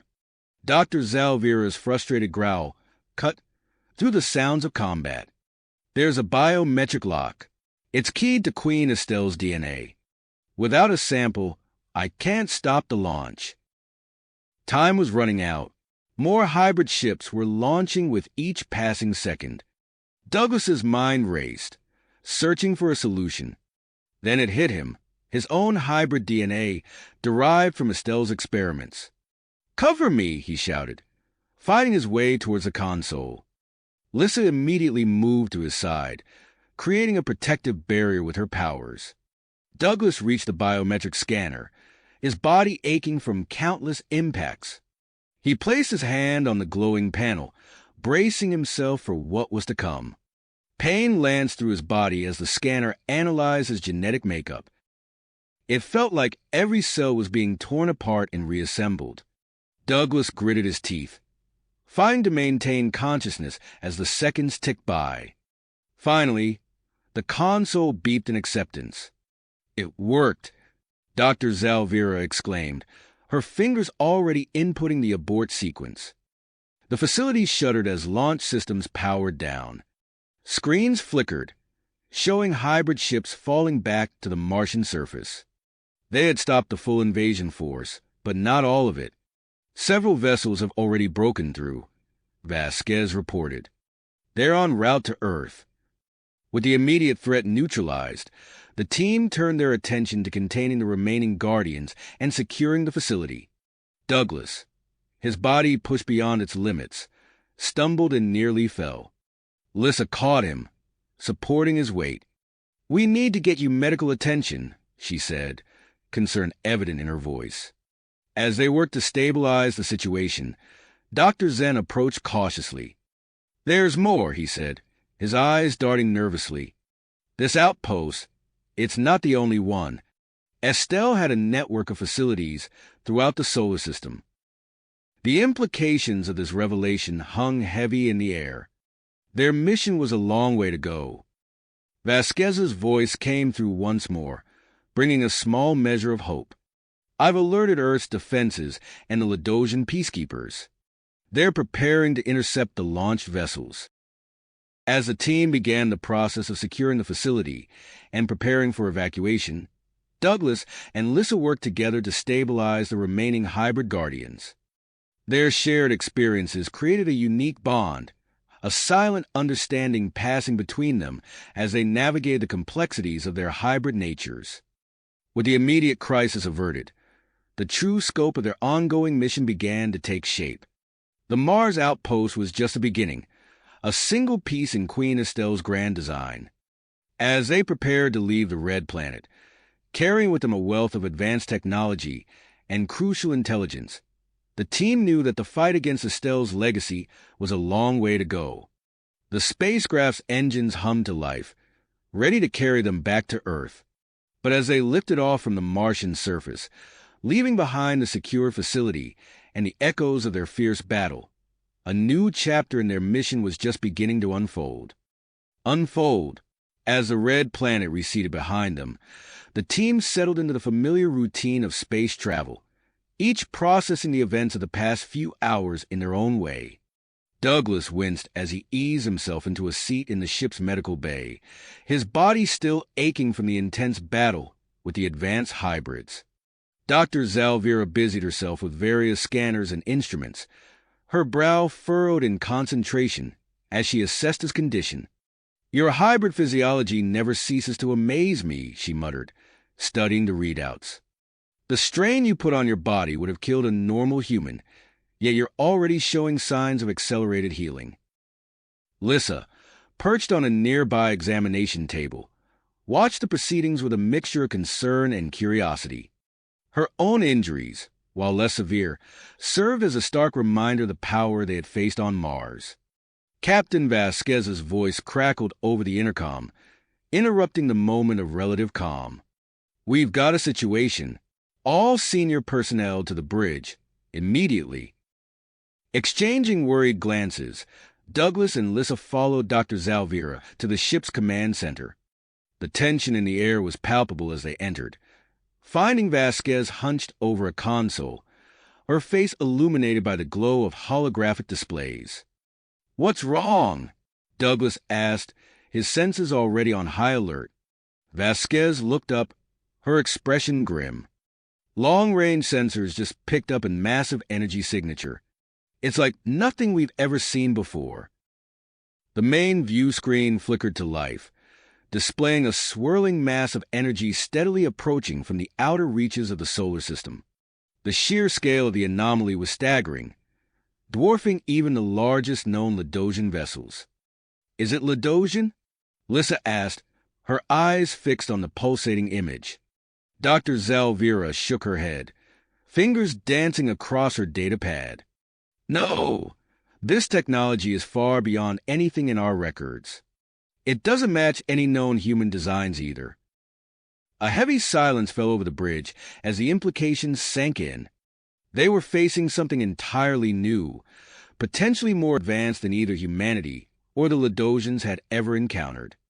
"Options?" Douglas asked, his mind already racing through potential scenarios. Vasquez's hands moved swiftly over the ship's controls. "I'm altering our course to investigate, but maintaining a safe distance." We need more information before we commit to any action. As they drew closer, the true nature of the energy signature became clear. An enormous vessel emerged from the swirling vortex of power, its design utterly alien to their eyes. Organic-looking structures pulsed with an inner light, while shimmering energy fields danced across its surface. "Look at the size of that thing," Lissa breathed, her voice barely above a whisper. The alien ship dwarfed their own craft, making even the largest Ladosian cruisers seem insignificant by comparison. Its very presence seemed to distort the fabric of space around it. "We need to decide our next move," Vasquez said, her fingers hovering over the ship's weapon systems. "Do we attempt contact or retreat?" Before anyone could respond, Douglas stumbled, clutching his head. A flood of alien sensations washed over him, images and emotions too strange to comprehend. "Douglas!" Lissa cried out, moving to support him. He raised a hand, his eyes unfocused. "Wait. I think they're trying to communicate." Drawing on his hybrid abilities, Douglas opened his mind, reaching out towards a vast alien presence. The connection formed instantly, a torrent of information threatening to overwhelm him. "They call themselves the Zarloth," he gasped, struggling to process the input. "They've been watching us. Watching all of us for centuries." The others listened in stunned silence as Douglas relayed the aliens' message.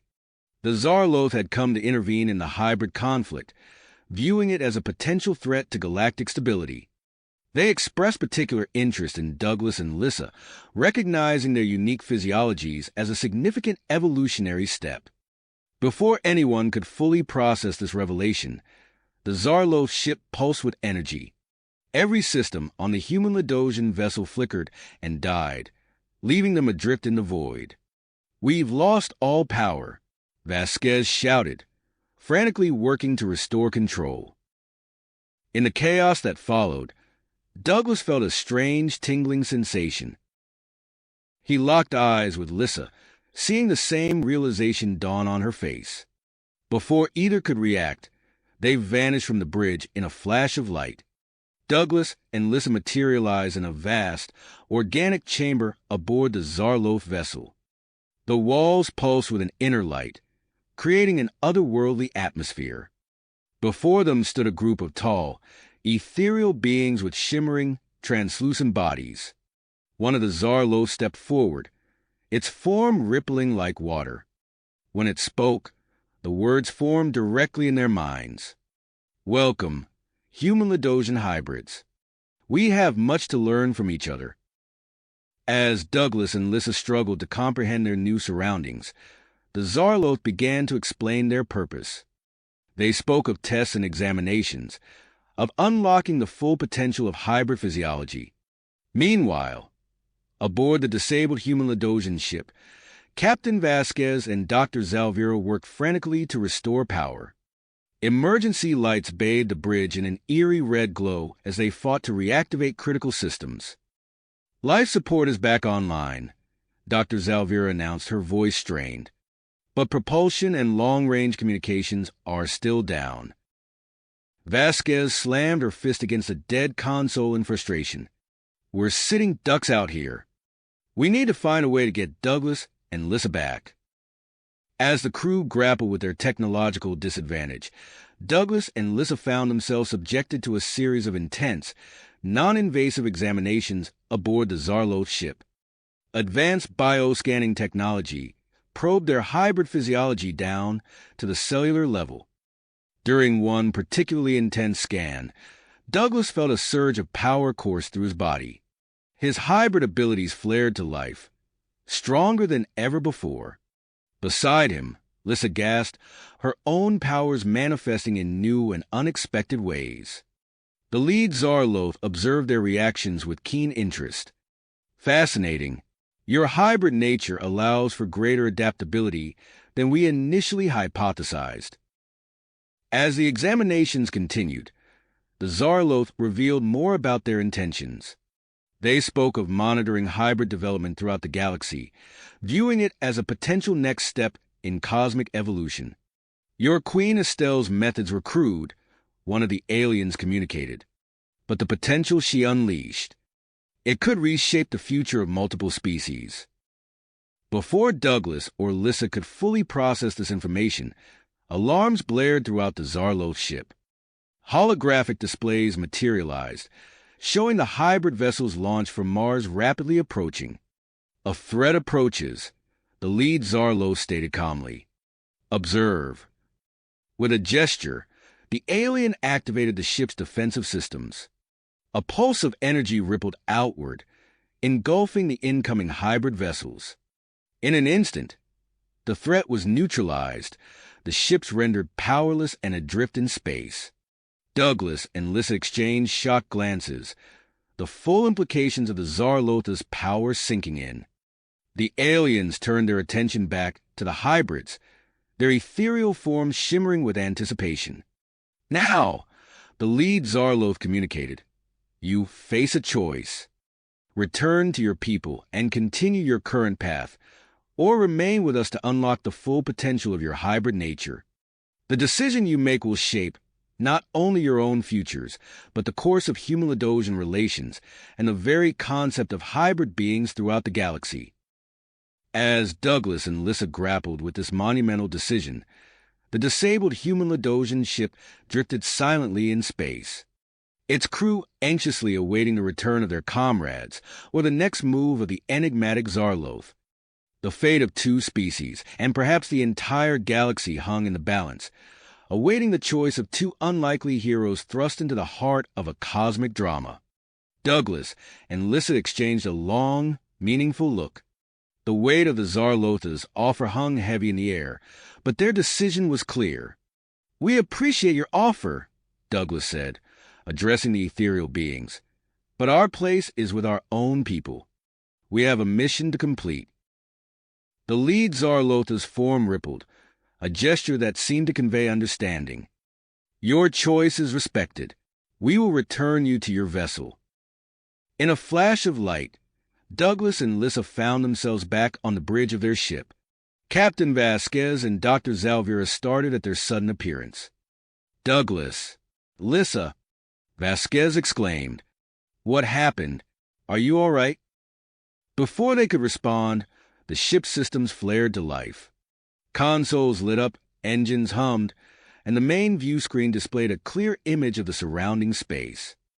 Dr. Zalvira's hands flew over her console. "Captain, our systems are not only restored but enhanced.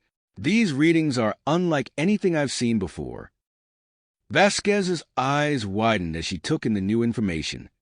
Faster-than-light capabilities have doubled. Shields are operating at 200% efficiency, and these sensor readings. It's like we can see halfway across the solar system. "A parting gift from the Zarloth," Lissa explained, her voice tinged with awe. As Vasquez ordered their course set for Earth, Douglas and Lissa briefed the team on their encounter. They described the Zarlotha's advanced technology, their interest in hybrid physiology, and the enhancements they had undergone. "It's like there's a new energy flowing through me," Douglas said, raising his hand. A faint shimmer of energy danced between his fingers. "I can feel the electromagnetic fields around us, manipulate them to a degree." Lissa nodded, her eyes gleaming. "And my ability to adapt to space has evolved.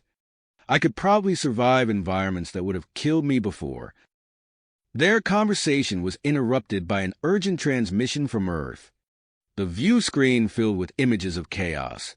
Hybrid ships engaging a combined human-Ladosian fleet in Earth orbit. Vasquez's eyebrows furrowed in perseverance. "Looks like we're jumping right back into the fire.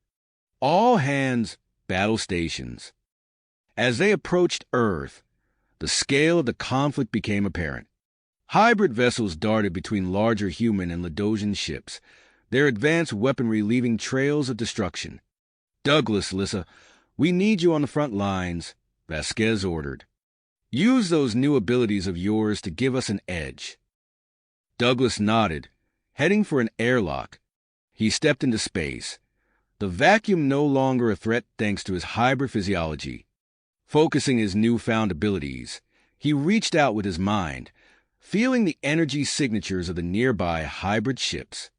With a gesture, he disrupted the weapons systems of the nearest vessel. The hybrid ship's energy beam sputtered and died, leaving it vulnerable to a barrage of fire from a human cruiser. Meanwhile, Lissa launched herself into space, her enhanced adaptability allowing her to move with unprecedented speed and precision. She zeroed in on a disabled Ladosian vessel, attaching herself to its hull.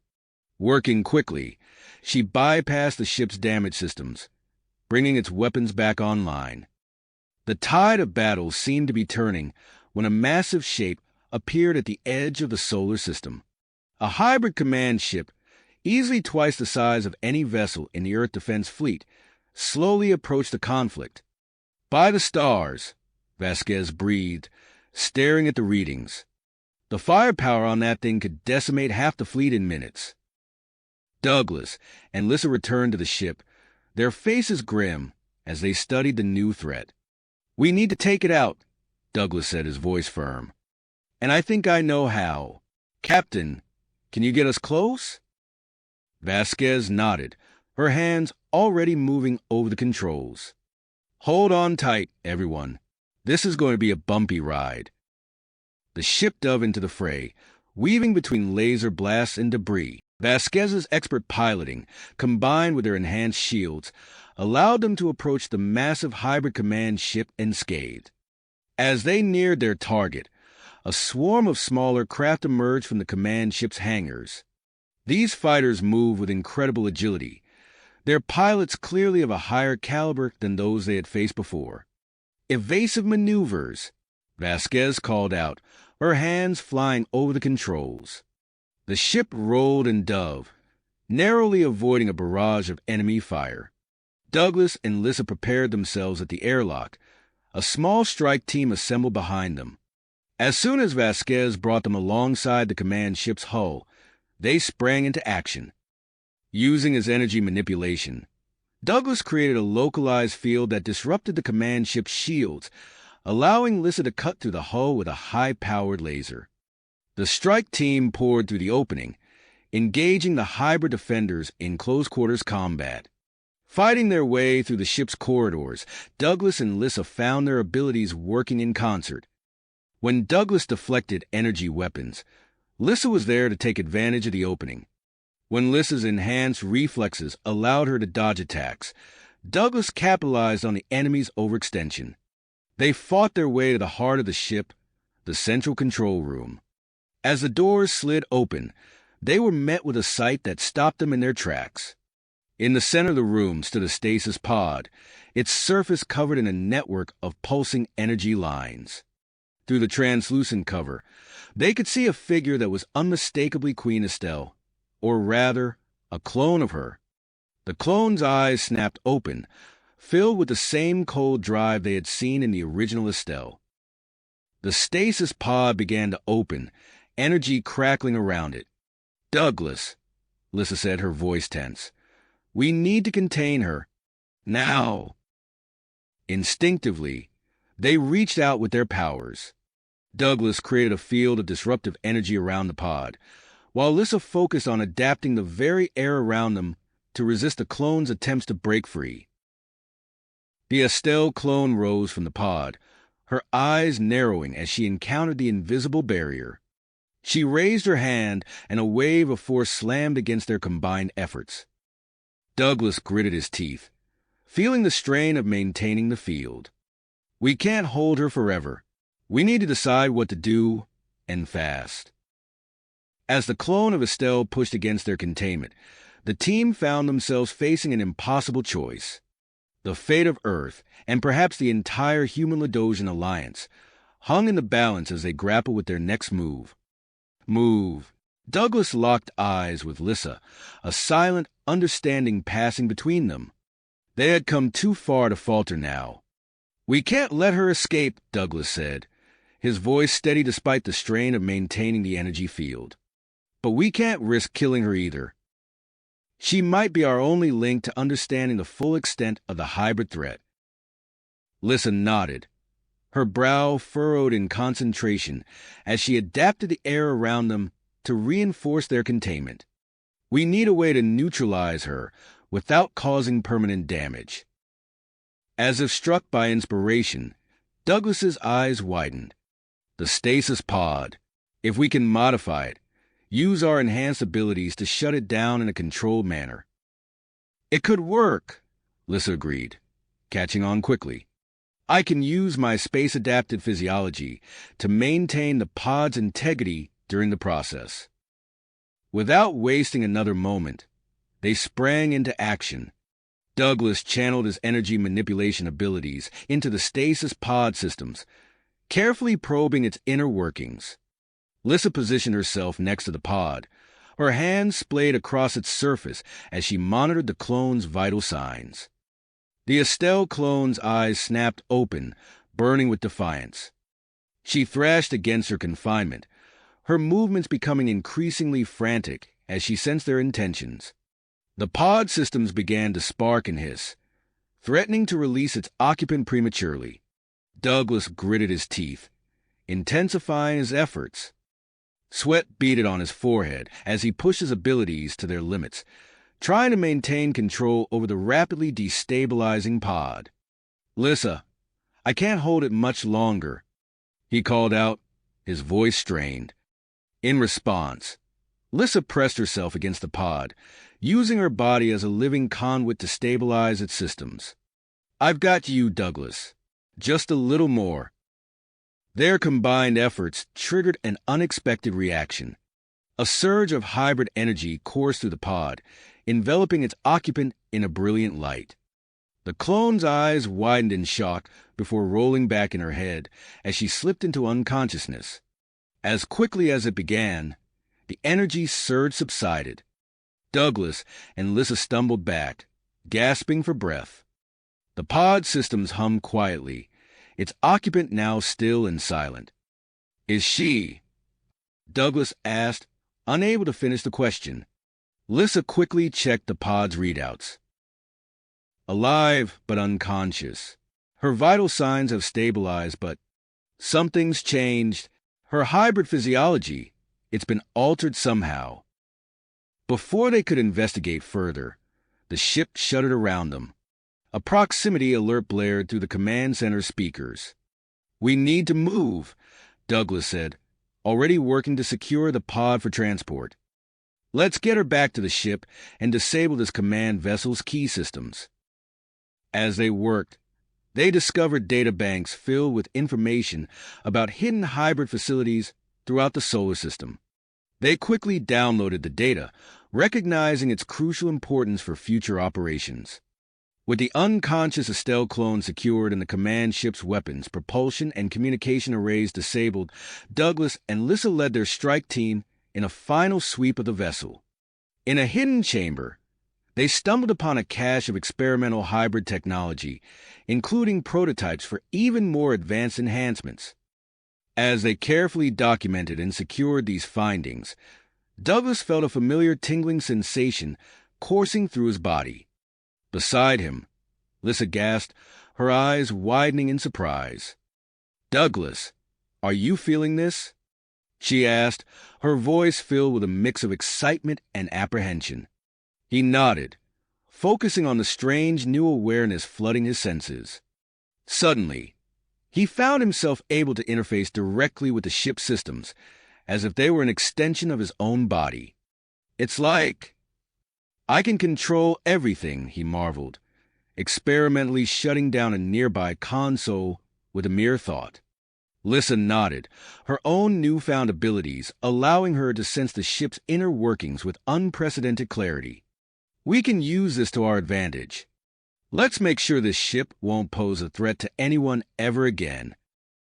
Together, they initiated a complete shutdown of all remaining hostile systems, leaving the massive vessel dormant and ready for towing back to Earth. As they made their way back to their own ship, Captain Vasquez's voice crackled over their comms. Douglas, Lissa, status report. The tide's turning out here, but we need to wrap this up fast." "Mission accomplished, Captain," Douglas replied, unable to keep a note of pride from his voice. "We've neutralized the clone, disabled the command ship, and secured a wealth of intel. We're heading back now." Aboard their enhanced vessel, the team quickly stowed their sensitive cargo and prepared for departure. As they pulled away from the now dormant hybrid command ship, the view screen lit up with a transmission from the Zarloth vessel. The ethereal being's form shimmered as they spoke. "Congratulations on your victory. We look forward to opening formal diplomatic relations with both humans and Ledosians. There is much to discuss regarding your place in the greater galactic community." As Captain Vasquez set a course for Earth, coordinating their return with the planet's defense forces, Douglas and Lissa found a quiet moment to reflect on the whirlwind of events. "Everything's changing so fast," Lissa said softly, gazing out at the stars.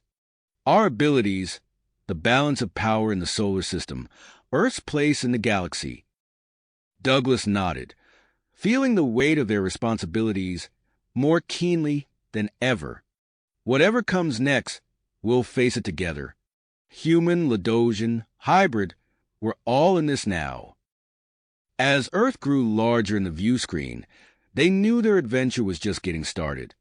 New challenges awaited them on the surface.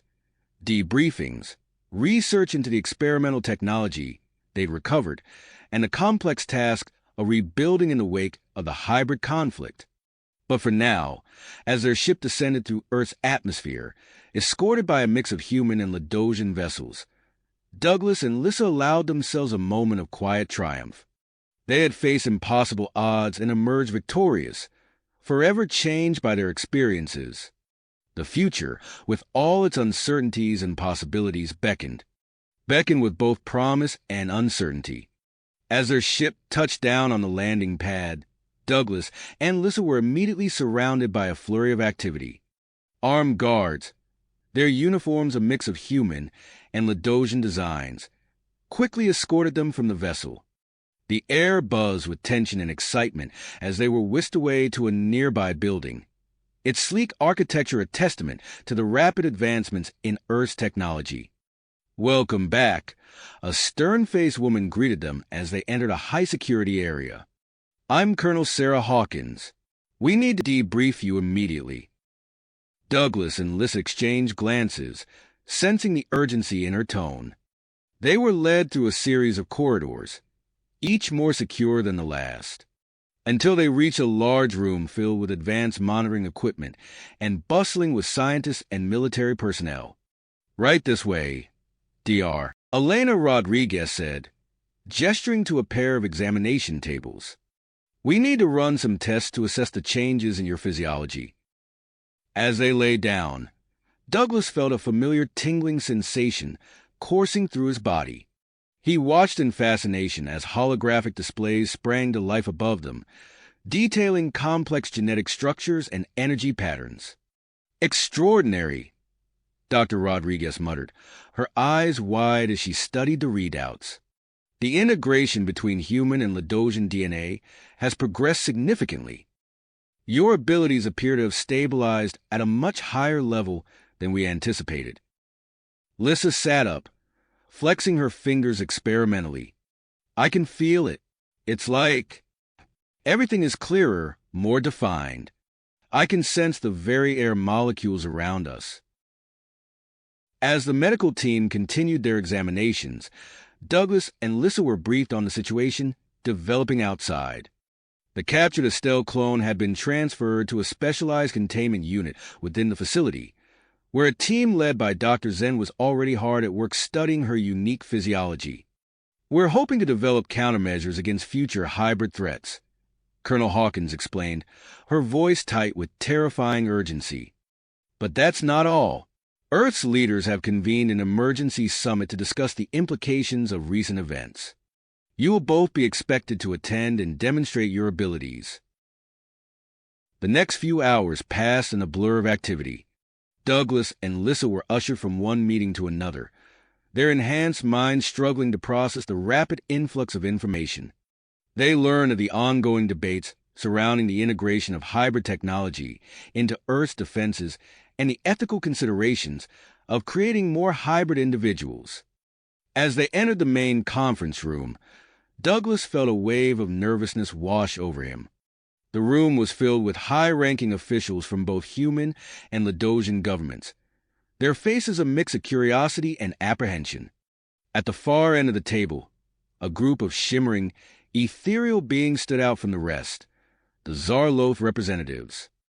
"Douglas, Lissa," a familiar voice called out. They turned to see Captain Vasquez, her uniform pressed and polished for the occasion. "They're ready for your demonstration." Taking a deep breath, Douglas stepped forward. He raised his hand, focusing his energy manipulation abilities. The air around him began to shimmer and crackle with power. Beside him, Lissa's form seemed to blur slightly as she tapped into her space adaptation skills, her body adjusting to minute changes in the room's atmosphere. Gasps and murmurs filled the room as the officials witnessed their abilities firsthand. Douglas could see the gears turning in their minds, already considering the potential applications and implications of such power. As the demonstration concluded, the room erupted into heated discussion. Douglas and Lissa found themselves bombarded with questions from all sides, their enhanced minds working overtime to process and respond to each inquiry. Feeling overwhelmed, they excused themselves during a brief recess, seeking a moment of quiet. They found themselves in one of the facility's observation decks, gazing out at the blue-green expanse of Earth below. "It's beautiful," Lissa murmured, her hand unconsciously seeking Douglas's. He turned to her, struck by the way the Earth's reflected light danced in her eyes. Without thinking, he leaned in, drawn by an irresistible force. Their lips met in a passionate kiss, their hybrid physiologies resonating in ways they had never experienced before. The moment was shattered by a sudden, blaring alarm. They broke apart, startled, as the facility's advanced sensors detected a massive energy signature approaching the solar system. "All personnel to alert stations." A voice boomed over the intercom. "Unidentified vessel approaching." "This is not a drill." Douglas and Lissa raced back to the command center, their enhanced abilities allowing them to process information at lightning speed. The main screen displayed a massive ship entering orbit, dwarfing even the Zarloth vessel they had encountered earlier. "We're receiving a transmission," a communications officer announced, her voice tight with tension. The screen flickered, revealing the shimmering form of a Zarloth being. Its voice resonated through the room, carrying a weight of urgency that sent chills down Douglas's spine. "People of Earth," the Zarloth began, "we come with an offer of alliance and a warning of grave danger. Your world stands at a crossroads, and the hope of the universe hangs in the balance. We request an immediate audience with your leaders and with the hybrids known as Douglas and Lissa." As the transmission ended, the room erupted into chaos. Amidst a flurry of activity, Colonel Hawkins approached Douglas and Lissa, her face grim. "We need you to interface with the experimental hybrid technology we recovered," she said, her voice brooking no argument. "If what the Zarloth say is true, we need to be prepared for anything." Douglas nodded, feeling the weight of responsibility settling on his shoulders. He glanced at Lissa, seeing the same grit reflected in her eyes. "Let's get to work," he said, already moving towards a lab where the recovered technology was being stored. As they entered the lab, the hybrid technology seemed to come alive, responding to their presence. Douglas and Lissa placed their hands on the control interfaces, feeling the rush of power and information flooding their senses. With Earth's fate hanging in the balance and the promise of Galactic Alliance membership looming on the horizon, Douglas and Lissa began the arduous task of merging their abilities with Earth's defense systems. The challenge before them was immense, but as they worked in perfect synchronization, they knew that together, they stood a chance of facing whatever cosmic threats lay ahead. The challenge before them was immense, but as they worked in perfect synchronization, they knew that together, they stood a chance of facing whatever cosmic threats lay ahead. As Douglas and Lissa immersed themselves in the experimental hybrid technology, the lab around them hummed with energy. Holographic displays flickered to life, responding to their mental commands as they began the intricate process of integrating their abilities with Earth's defense systems. "I'm establishing a link with the main power grid," Douglas said, his eyes closed in concentration. He felt the familiar tingle of energy coursing through his body, amplified by the advanced technology surrounding them. Lissa nodded, her fingers dancing across a translucent interface. "Calibrating spatial sensors to match our enhanced perceptions. It's like I can feel the entire defense network." Hours passed as they worked tirelessly, pushing the limits of their hybrid physiology. The prototype defense grid took shape, a web of energy and information that spanned the globe. As they ran a final series of tests, a surge of power rippled through the system. Alarms blared, startling them from their focused state. A voice crackled over the intercom, urgency evident in its tone. "Alert! Containment breach in Sector 7. All available personnel report immediately." Douglas and Lissa exchanged a worried glance. "The clone," they said in unison, already moving towards a door. They raced through the facility's corridors, their enhanced reflexes allowing them to navigate the chaos with ease. As they approached the containment area, they could hear the frantic voices of Dr. Elena Rodriguez and Dr. Zen. "The stasis field is collapsing," Dr. Rodriguez shouted, her fingers flying across a control panel. "We need to reinforce the containment before dash." The words died on her lips as Douglas and Lissa burst into the room. The clone's chamber crackled with unstable energy, the form of Estelle visible through the flickering field. "I've got this," Douglas said, stepping forward. He raised his hands, focusing his energy manipulation abilities on the destabilizing containment field. Streams of power flowed from his fingertips, weaving into the failing matrix and bolstering its strength. Lissa moved to his side, her space-adapted physiology allowing her to withstand the fluctuating conditions within the chamber. "I'm going in," she announced, her body shimmering as she adjusted to the hostile environment. With a nod from Dr. Zen, Lissa entered the chamber, approaching the clone's stasis pod. She placed her hands on the smooth surface, concentrating on stabilizing the delicate balance of energies within. For a moment, it seemed their efforts would be in vain. The clone's eyes fluttered open, locking onto Lissa's with an intensity that sent shivers down her spine. In that instant, a flood of images and sensations poured into Lissa's mind, fragmented memories from Queen Estelle's consciousness. Douglas felt the connection, too, his mind turning from the sudden influx of information. He saw flashes of a hidden outpost, advanced technology, and rows upon rows of dormant hybrid soldiers. The vision ended as quickly as it began, leaving them both gasping for breath. With a final surge of effort, they managed to stabilize the clone stasis field. The alarms fell silent, replaced by the relieved sighs of the medical team. "What happened?" Dr. Rodriguez asked, her face pale with concern. Lissa stepped out of the chamber, her form solidifying as she readjusted to normal space. "We received information," she said, glancing at Douglas. "There's a Ladosian outpost in the Kyper belt. It's filled with hybrid tech and soldiers." Before they could elaborate further, Colonel Hawkins burst into the room.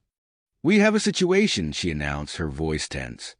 "The Zarloth delegation has arrived ahead of schedule.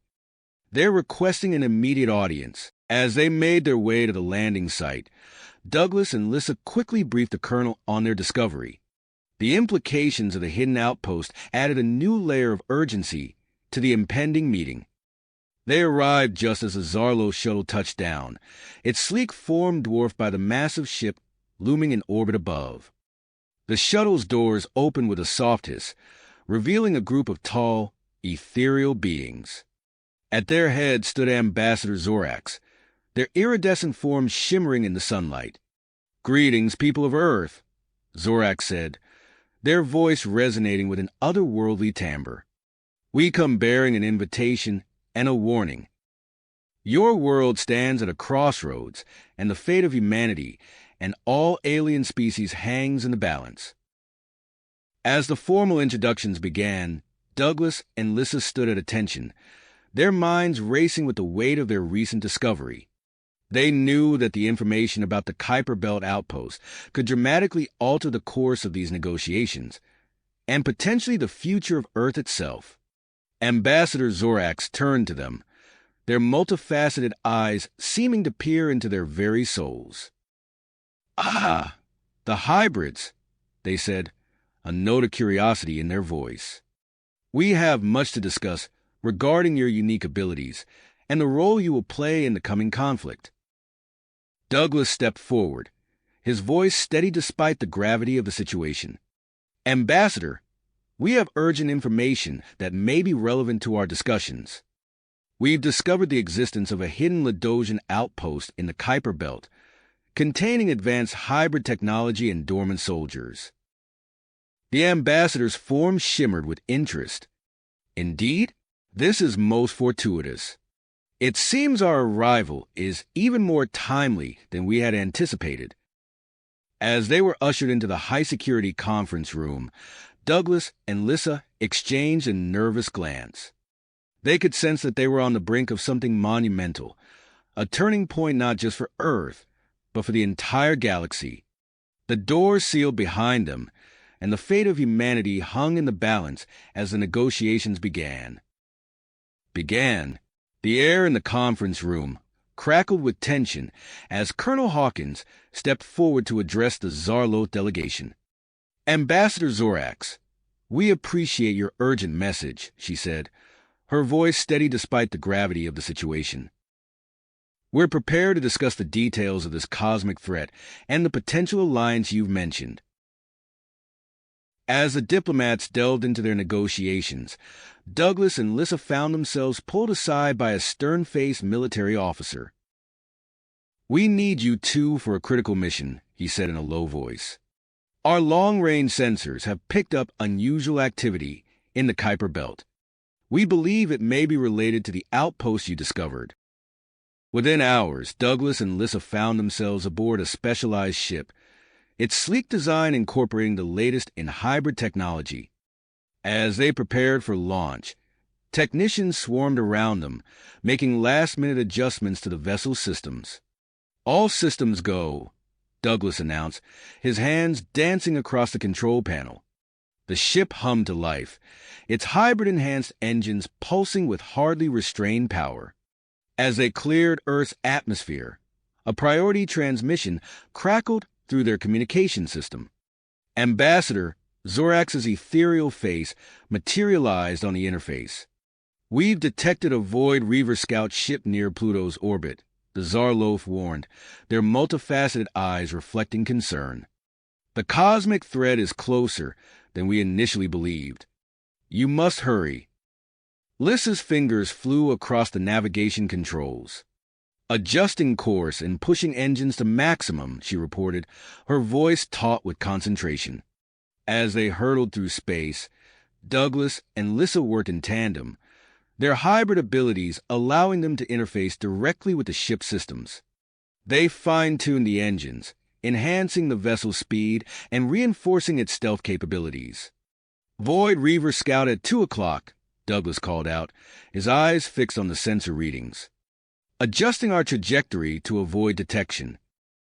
Lissa nodded, her hands steady on the controls as she guided their ship through a series of complex maneuvers. They held their breath as they slipped past the Void Reaver's sensor range, the enemy vessel looming ominously in the distance. As they approached the coordinates of the hidden Ladosian outpost, a massive structure came into view, embedded within a large Kyper Belt object.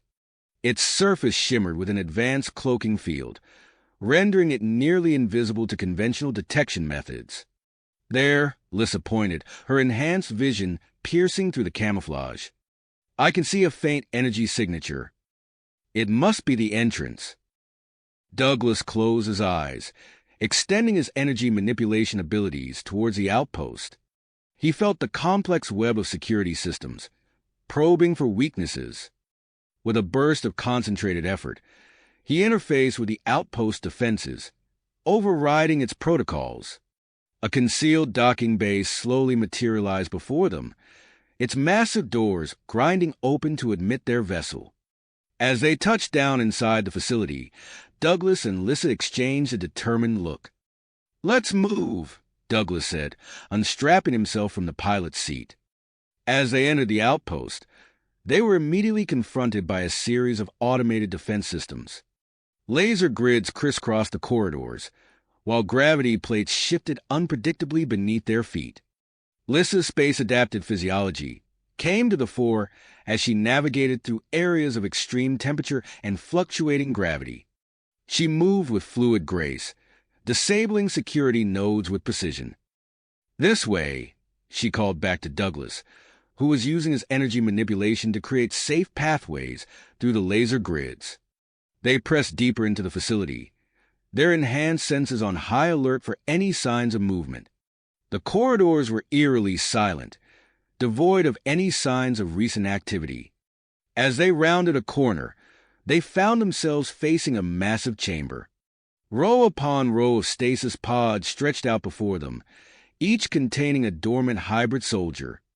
"There must be thousands of them," Douglas breathed, his eyes wide as he took in the sight. Lissa approached one of the pods, her hand hovering over its smooth surface. "These hybrids could be the key to defending Earth against the Void Reavers," she mused. "Or they could pose a significant threat if activated with hostile intentions." As they examined the stasis pods, Douglas noticed a faint energy signature emanating from a nearby wall. "There's something here," he said, running his hands along the smooth surface. With a gentle pulse of energy, a hidden door slid open, revealing a state-of-the-art laboratory. Inside, they found evidence of ongoing experiments combining Ladosian, human, and unknown alien DNA. Several active stasis pods lined the walls, each containing a hybrid being far more evolved than themselves. "This is incredible," Lissa whispered, examining the data displays next to each pod. "These hybrids exhibit abilities far beyond our own." Before they could investigate further, an alarm blared through the facility. Douglas rushed to a nearby console, his fingers flying over the controls. "Multiple Void Reaver vessels detected entering the Kyper belt," he announced, his voice tight with urgency. "They're heading straight for us." Lissa joined him at the console, her mind racing as she assessed their options. "We don't have time to evacuate all this technology," she said. "But if we can awaken these hybrid soldiers, we might stand a chance against the Void Reavers." Douglas nodded, his teeth clenched. "It's a risk we'll have to take," he agreed. "Let's do it." Together, they initiated the revival sequence for the hybrid soldiers. The stasis pods hissed open one by one, releasing their occupants into the chamber. Confused and disoriented, the newly awakened hybrids stumbled from their pods, their eyes darting warily around the room. Douglas and Lissa stepped forward, their hands raised in a gesture of peace. Using their enhanced abilities, they established a telepathic link with the awakened hybrids, sharing information about the current situation and the threat posed by the Void Reavers. As understanding dawned in the eyes of the hybrid soldiers, Douglas felt a surge of hope. "We need your help," he projected through the mental link. "Earth is in danger, and you may be our only chance of survival." The hybrid soldiers straightened, their confusion replaced by a sense of purpose. One of them, a tall, silver-skinned being, stepped forward. "We are with you," he said, his voice resonating with power. "Lead us, and we will fight." As if in response to this declaration, the outpost shuddered violently. The Void Reaver fleet had arrived, their energy-draining weapons already affecting the facility's power systems. To the defense stations, Lissa called out, gesturing for the hybrid army to follow. "We need to integrate your abilities with the outpost weaponry." As they raced through the corridors, Douglas's mind whirled with the enormity of what lay ahead. They were about to engage in a battle that would determine the fate of not just Earth, but the entire solar system. And as the first wave of Void Reaver ships came into view, he knew that every decision, every action in the coming moments would be crucial. The space around the Kyper belt object erupted into a dazzling display of energy beams, gravity distortions, and exotic matter projectiles as the battle began in earnest. Douglas and Lissa, at the heart of the hybrid army, prepared to face the full might of the Void Reaver invasion force, the outcome of their high-stakes endeavor yet to be determined. The fate of Earth and the entire solar system hung in the balance as the Void Reaver fleet bore down upon them. Douglas's fingers flew across the control panel, activating the outpost defensive systems. "Shields at maximum," he called out. Weapon systems online. The hybrid army sprang into action, each soldier taking up positions at various control stations throughout the facility. Their diverse abilities allowed them to interface seamlessly with the outpost's advanced technology, creating a formidable defense network. As the first wave of Void Reaver ships came into range, the outpost weapons blazed alive. Beams of concentrated energy lanced out into space, striking the enemy vessels with pinpoint accuracy. The prototype weapon they had used earlier had clearly taken its toll on the Void Reavers, but its effects were beginning to wear off. "They're regrouping," Lissa shouted, her eyes fixed on the tactical display. Incoming attack formation. The space around the Kyper belt object erupted into a dazzling display of energy beams and exotic matter projectiles. The Void Reavers pressed their attack, their ships moving with renewed coordination and purpose. Douglas gritted his teeth as he coordinated the hybrid soldiers' efforts. "Form a defensive perimeter," he ordered through their shared mental link. "Use your abilities to repel their ships." The hybrid army responded instantly, their unique powers manifesting in a variety of ways. Some projected energy barriers to deflect incoming fire, while others manipulated gravity to throw enemy vessels off course. The more offensively inclined hybrids launched devastating counterattacks, their abilities amplified by the outpost weapon systems. Despite their valiant efforts, the sheer number of Void Reaver ships began to overwhelm their defenses. Alarms blared throughout the facility as multiple systems started to fail under the relentless assault. "We're losing power to the main weapon array," a silver-skinned hybrid reported, his hands dancing across his console. Lissa's eyes narrowed as she assessed the situation. "I can fix this," she said, her voice filled with perseverance. "Cover me." Without waiting for a response, she raced out of the command center. Using her enhanced space adaptation, Lissa made her way to an airlock near the damaged section of the outpost. She sealed her hybrid tech suit and cycled the airlock, emerging into the cold vacuum of space. As Lissa carefully maneuvered along the outpost exterior, she could see the battle raging around her. Void Reaver ships swarmed like angry insects, their energy-draining weapons leaving trails of distorted space in their wake. The hybrid army's defenses flashed and pulsed, holding the line against the overwhelming force. Reaching the damaged power coupling, Lissa set to work. Her enhanced physiology allowed her to operate in the hostile environment of space, but the constant barrage of weapons fire made her task perilous. She deftly rerouted power conduits and realigned energy matrices, her movements precise despite the chaos surrounding her. Back in the command center, Douglas coordinated the defense with unwavering focus.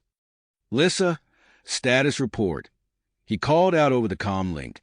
"Almost there," Lissa's voice crackled back. "Just a few more." "Got it." The outpost hummed with renewed energy as the main weapon systems came back online. Douglas wasted no time in putting them to use. "All units, concentrate fire on the lead ships," he commanded. The hybrid army responded with a devastating barrage. Streams of energy and gravitational distortions lashed out at the Void Reaver fleet, tearing through their formations and destroying several vessels in rapid succession. As the battle reached its peak intensity, a new signal appeared on their long-range scanners. Douglas's eyes widened as he recognized the energy signatures. "Reinforcements from Earth," he announced, his voice filled with relief. A fleet of human Ladosian ships, their hulls gleaming with newly integrated hybrid technology, dropped out of superluminal travel at the edge of the battlefield. Leading the charge was a massive Zarloth battlecruiser, its sleek form filled with advanced weaponry. The tide of battle began to turn as the reinforcements engaged the Void Reaver fleet. The human Ladosian ships moved with incredible agility, their hybrid tech allowing them to predict and counter the Void Reaver's tactics. The Zarloth battlecruiser unleashed a barrage of energy weapons that cut through the enemy ranks like a scythe through wheat. However, the Void Reavers were not about to concede defeat. A group of their ships broke through the chaos of the main battle, making a beeline for the outpost. Douglas watched in horror as the enemy vessels latched onto the facility's outer hull. "Boarding party!" he shouted, grabbing a nearby weapon. All available units converge on the lower levels. Douglas led a team of hybrid soldiers to repel the invaders, racing through the outpost corridors. They arrived just as the Void Reavers breached an airlock, pouring into the facility like a tide of shadow and malice. The close-quarters combat was intense and chaotic. Hybrid soldiers unleashed their powers in confined spaces, filling the air with bursts of energy and gravitational distortions. The Void Reavers countered with their own strange abilities, draining energy from their surroundings and wielding weapons that seemed to bend the very fabric of space-time. As Douglas grappled with a Void Reaver soldier, using his energy manipulation to counter the creature's draining touch, Lissa's voice came urgently over the comm link. "Douglas, I've found something," she said, her words permeated with excitement and trepidation. "There's a hidden chamber, some kind of Ladosian superweapon. It could turn the tide of this battle, but it's risky." Ducking under a Void Reaver's swipe, Douglas responded, "Whatever it is, we need it now. Can you activate it?" "Not alone," Lissa replied. "It requires massive energy input. I need you here." Douglas disengaged from the melee, trusting his hybrid soldiers to hold the line. "On my way," he called out, racing through the corridors towards Lissa's position. As he ran, Douglas could feel the battle raging around him. The outpost shuddered under the continued assault, and the sounds of combat echoed through its halls. He knew that their victory hung by a thread, and whatever Lissa had discovered might be their last hope. Rounding a corner, Douglas found Lissa standing before a massive, pulsing device that seemed to bend light around it. Its surface was covered in intricate Ladosian script, glowing with an otherworldly energy. "This is it," Lissa said, her eyes wide with awe and apprehension. "A weapon designed to harness the power of singularities. It could wipe out the entire Void Reaver fleet. But using it could kill us." Douglas looked at the device, then back at Lissa. In that moment, he knew they had no choice. "Let's do it," he said, stepping forward to join her at the controls. As they began the activation sequence, channeling their hybrid abilities into the ancient Ladosian technology, Douglas could only hope that their actions would be enough to save Earth and turn the tide of this cosmic war. The superweapon hummed to life, its energy building to a crescendo that threatened to tear reality apart, itself asunder. As the device reached critical mass, a blinding flash of light engulfed the chamber, and Douglas felt a surge of energy coursing through his body.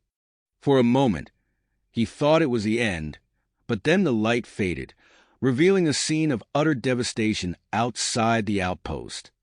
The Void Reaver fleet had been decimated, their ships reduced to drifting debris. The human Ladosian reinforcements regrouped, securing the area and beginning rescue operations. As the dust settled, Douglas and Lissa emerged from the chamber, exhausted but victorious. "We did it," Lissa breathed, her eyes wide with disbelief. Douglas nodded, a mix of relief and concern etched on his face. But at what cost? Their triumph was short-lived.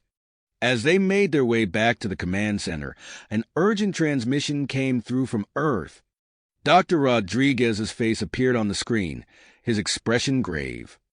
"Douglas, Lissa, we have a situation," he said, his voice tight with tension. "The Estelle clone. She's awake, and we've lost control." Douglas felt a chill run down his spine. "What do you mean, lost control?"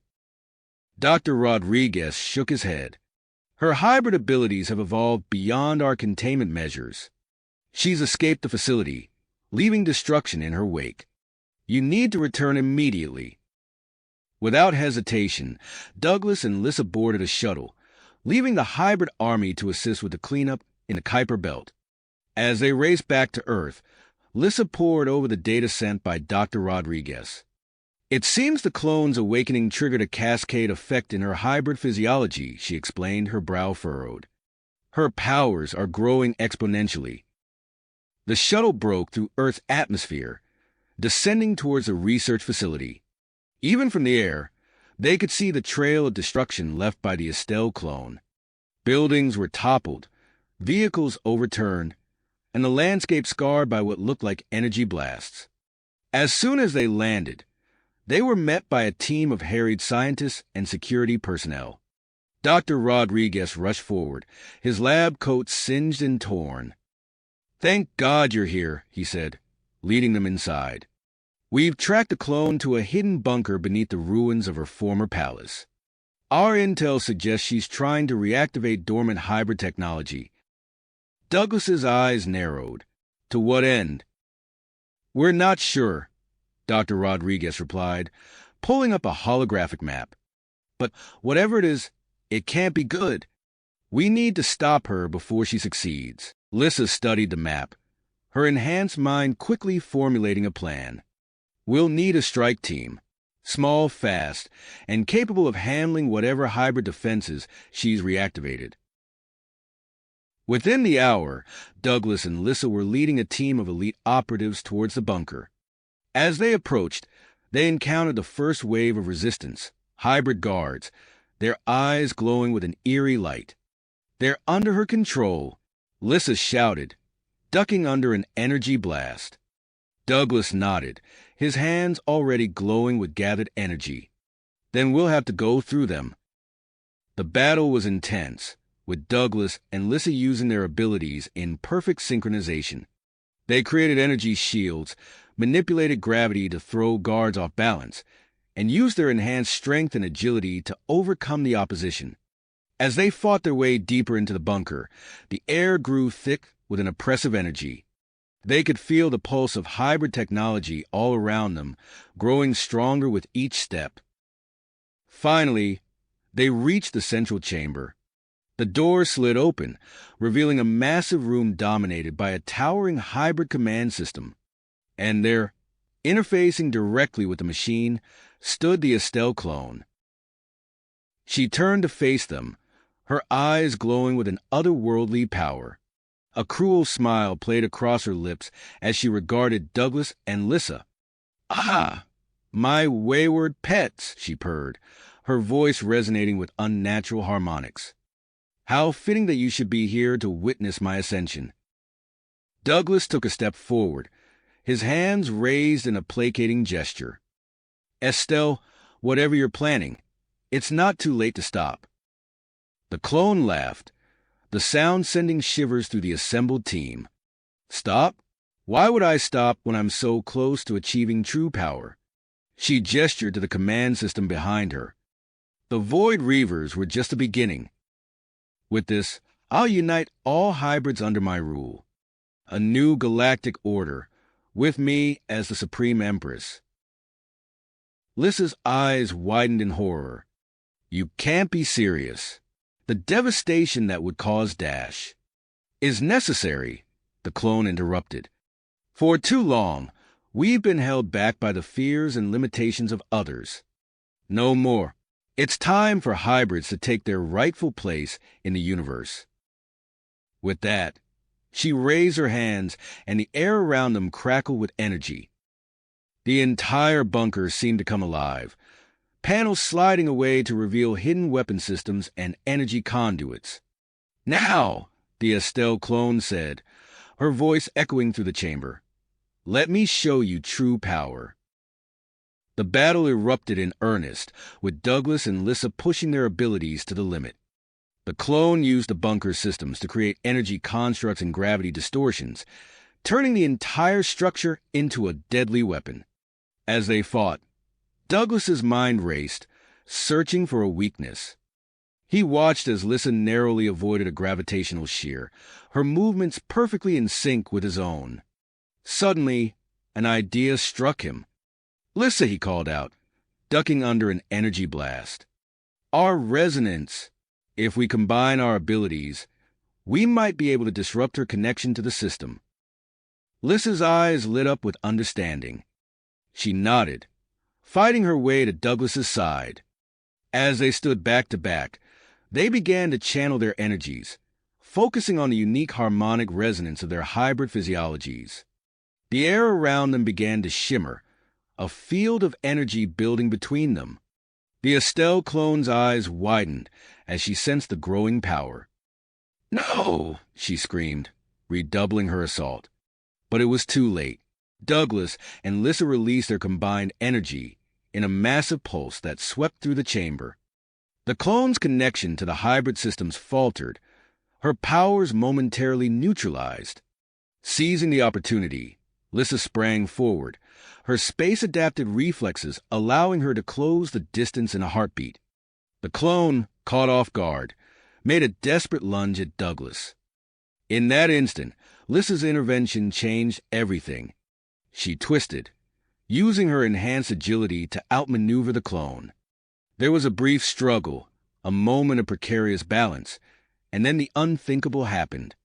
The Estelle clone, her face contorted with rage and disbelief, lost her footing. She teetered on the edge of the central power core, her eyes meeting Douglas's for a split second before she fell. There was a brilliant flash of light, a surge of energy that made the entire bunker shudder, and then silence. The Estelle clone was gone, her body disintegrated in the heart of the hybrid power source. But their ordeal was just getting started. The destruction of the clone had triggered a chain reaction in the bunker systems. Alarms blared as energy levels spiked dangerously. "We need to contain it," Lissa shouted, already moving towards the main control panel. Douglas joined her, their hands flying over the controls as they worked to prevent a catastrophic meltdown. Using their combined abilities, they created a stasis field around the facility, containing the volatile energies. As the last failsafe engaged, Douglas and Lissa sagged against each other, exhausted but alive. They had prevented an explosion, but at a cost. All remaining hybrid technology within the bunker had been permanently neutralized. Slowly, they made their way back to the surface, emerging into a world forever changed by the events of the past few days. As they stood there, blinking in the sunlight, Douglas turned to Lissa. "What now?" he asked, his voice heavy with the weight of all they had been through. Lissa looked out at the horizon, her expression thoughtful. "Now," she said, "we build something new." As they began to plan their next steps, neither of them could have predicted the challenges and opportunities that lay ahead. The defeat of the Estelle clone and the victory over the Void Reavers had opened up a new chapter in Earth's history, one that would require all of their skills and purpose to navigate. You have reached the end of the story. If you enjoyed this story and want to support us, please leave a like and subscribe to our channel, and for every comment that says 88, I will heart every single one of them. Thank you for your time.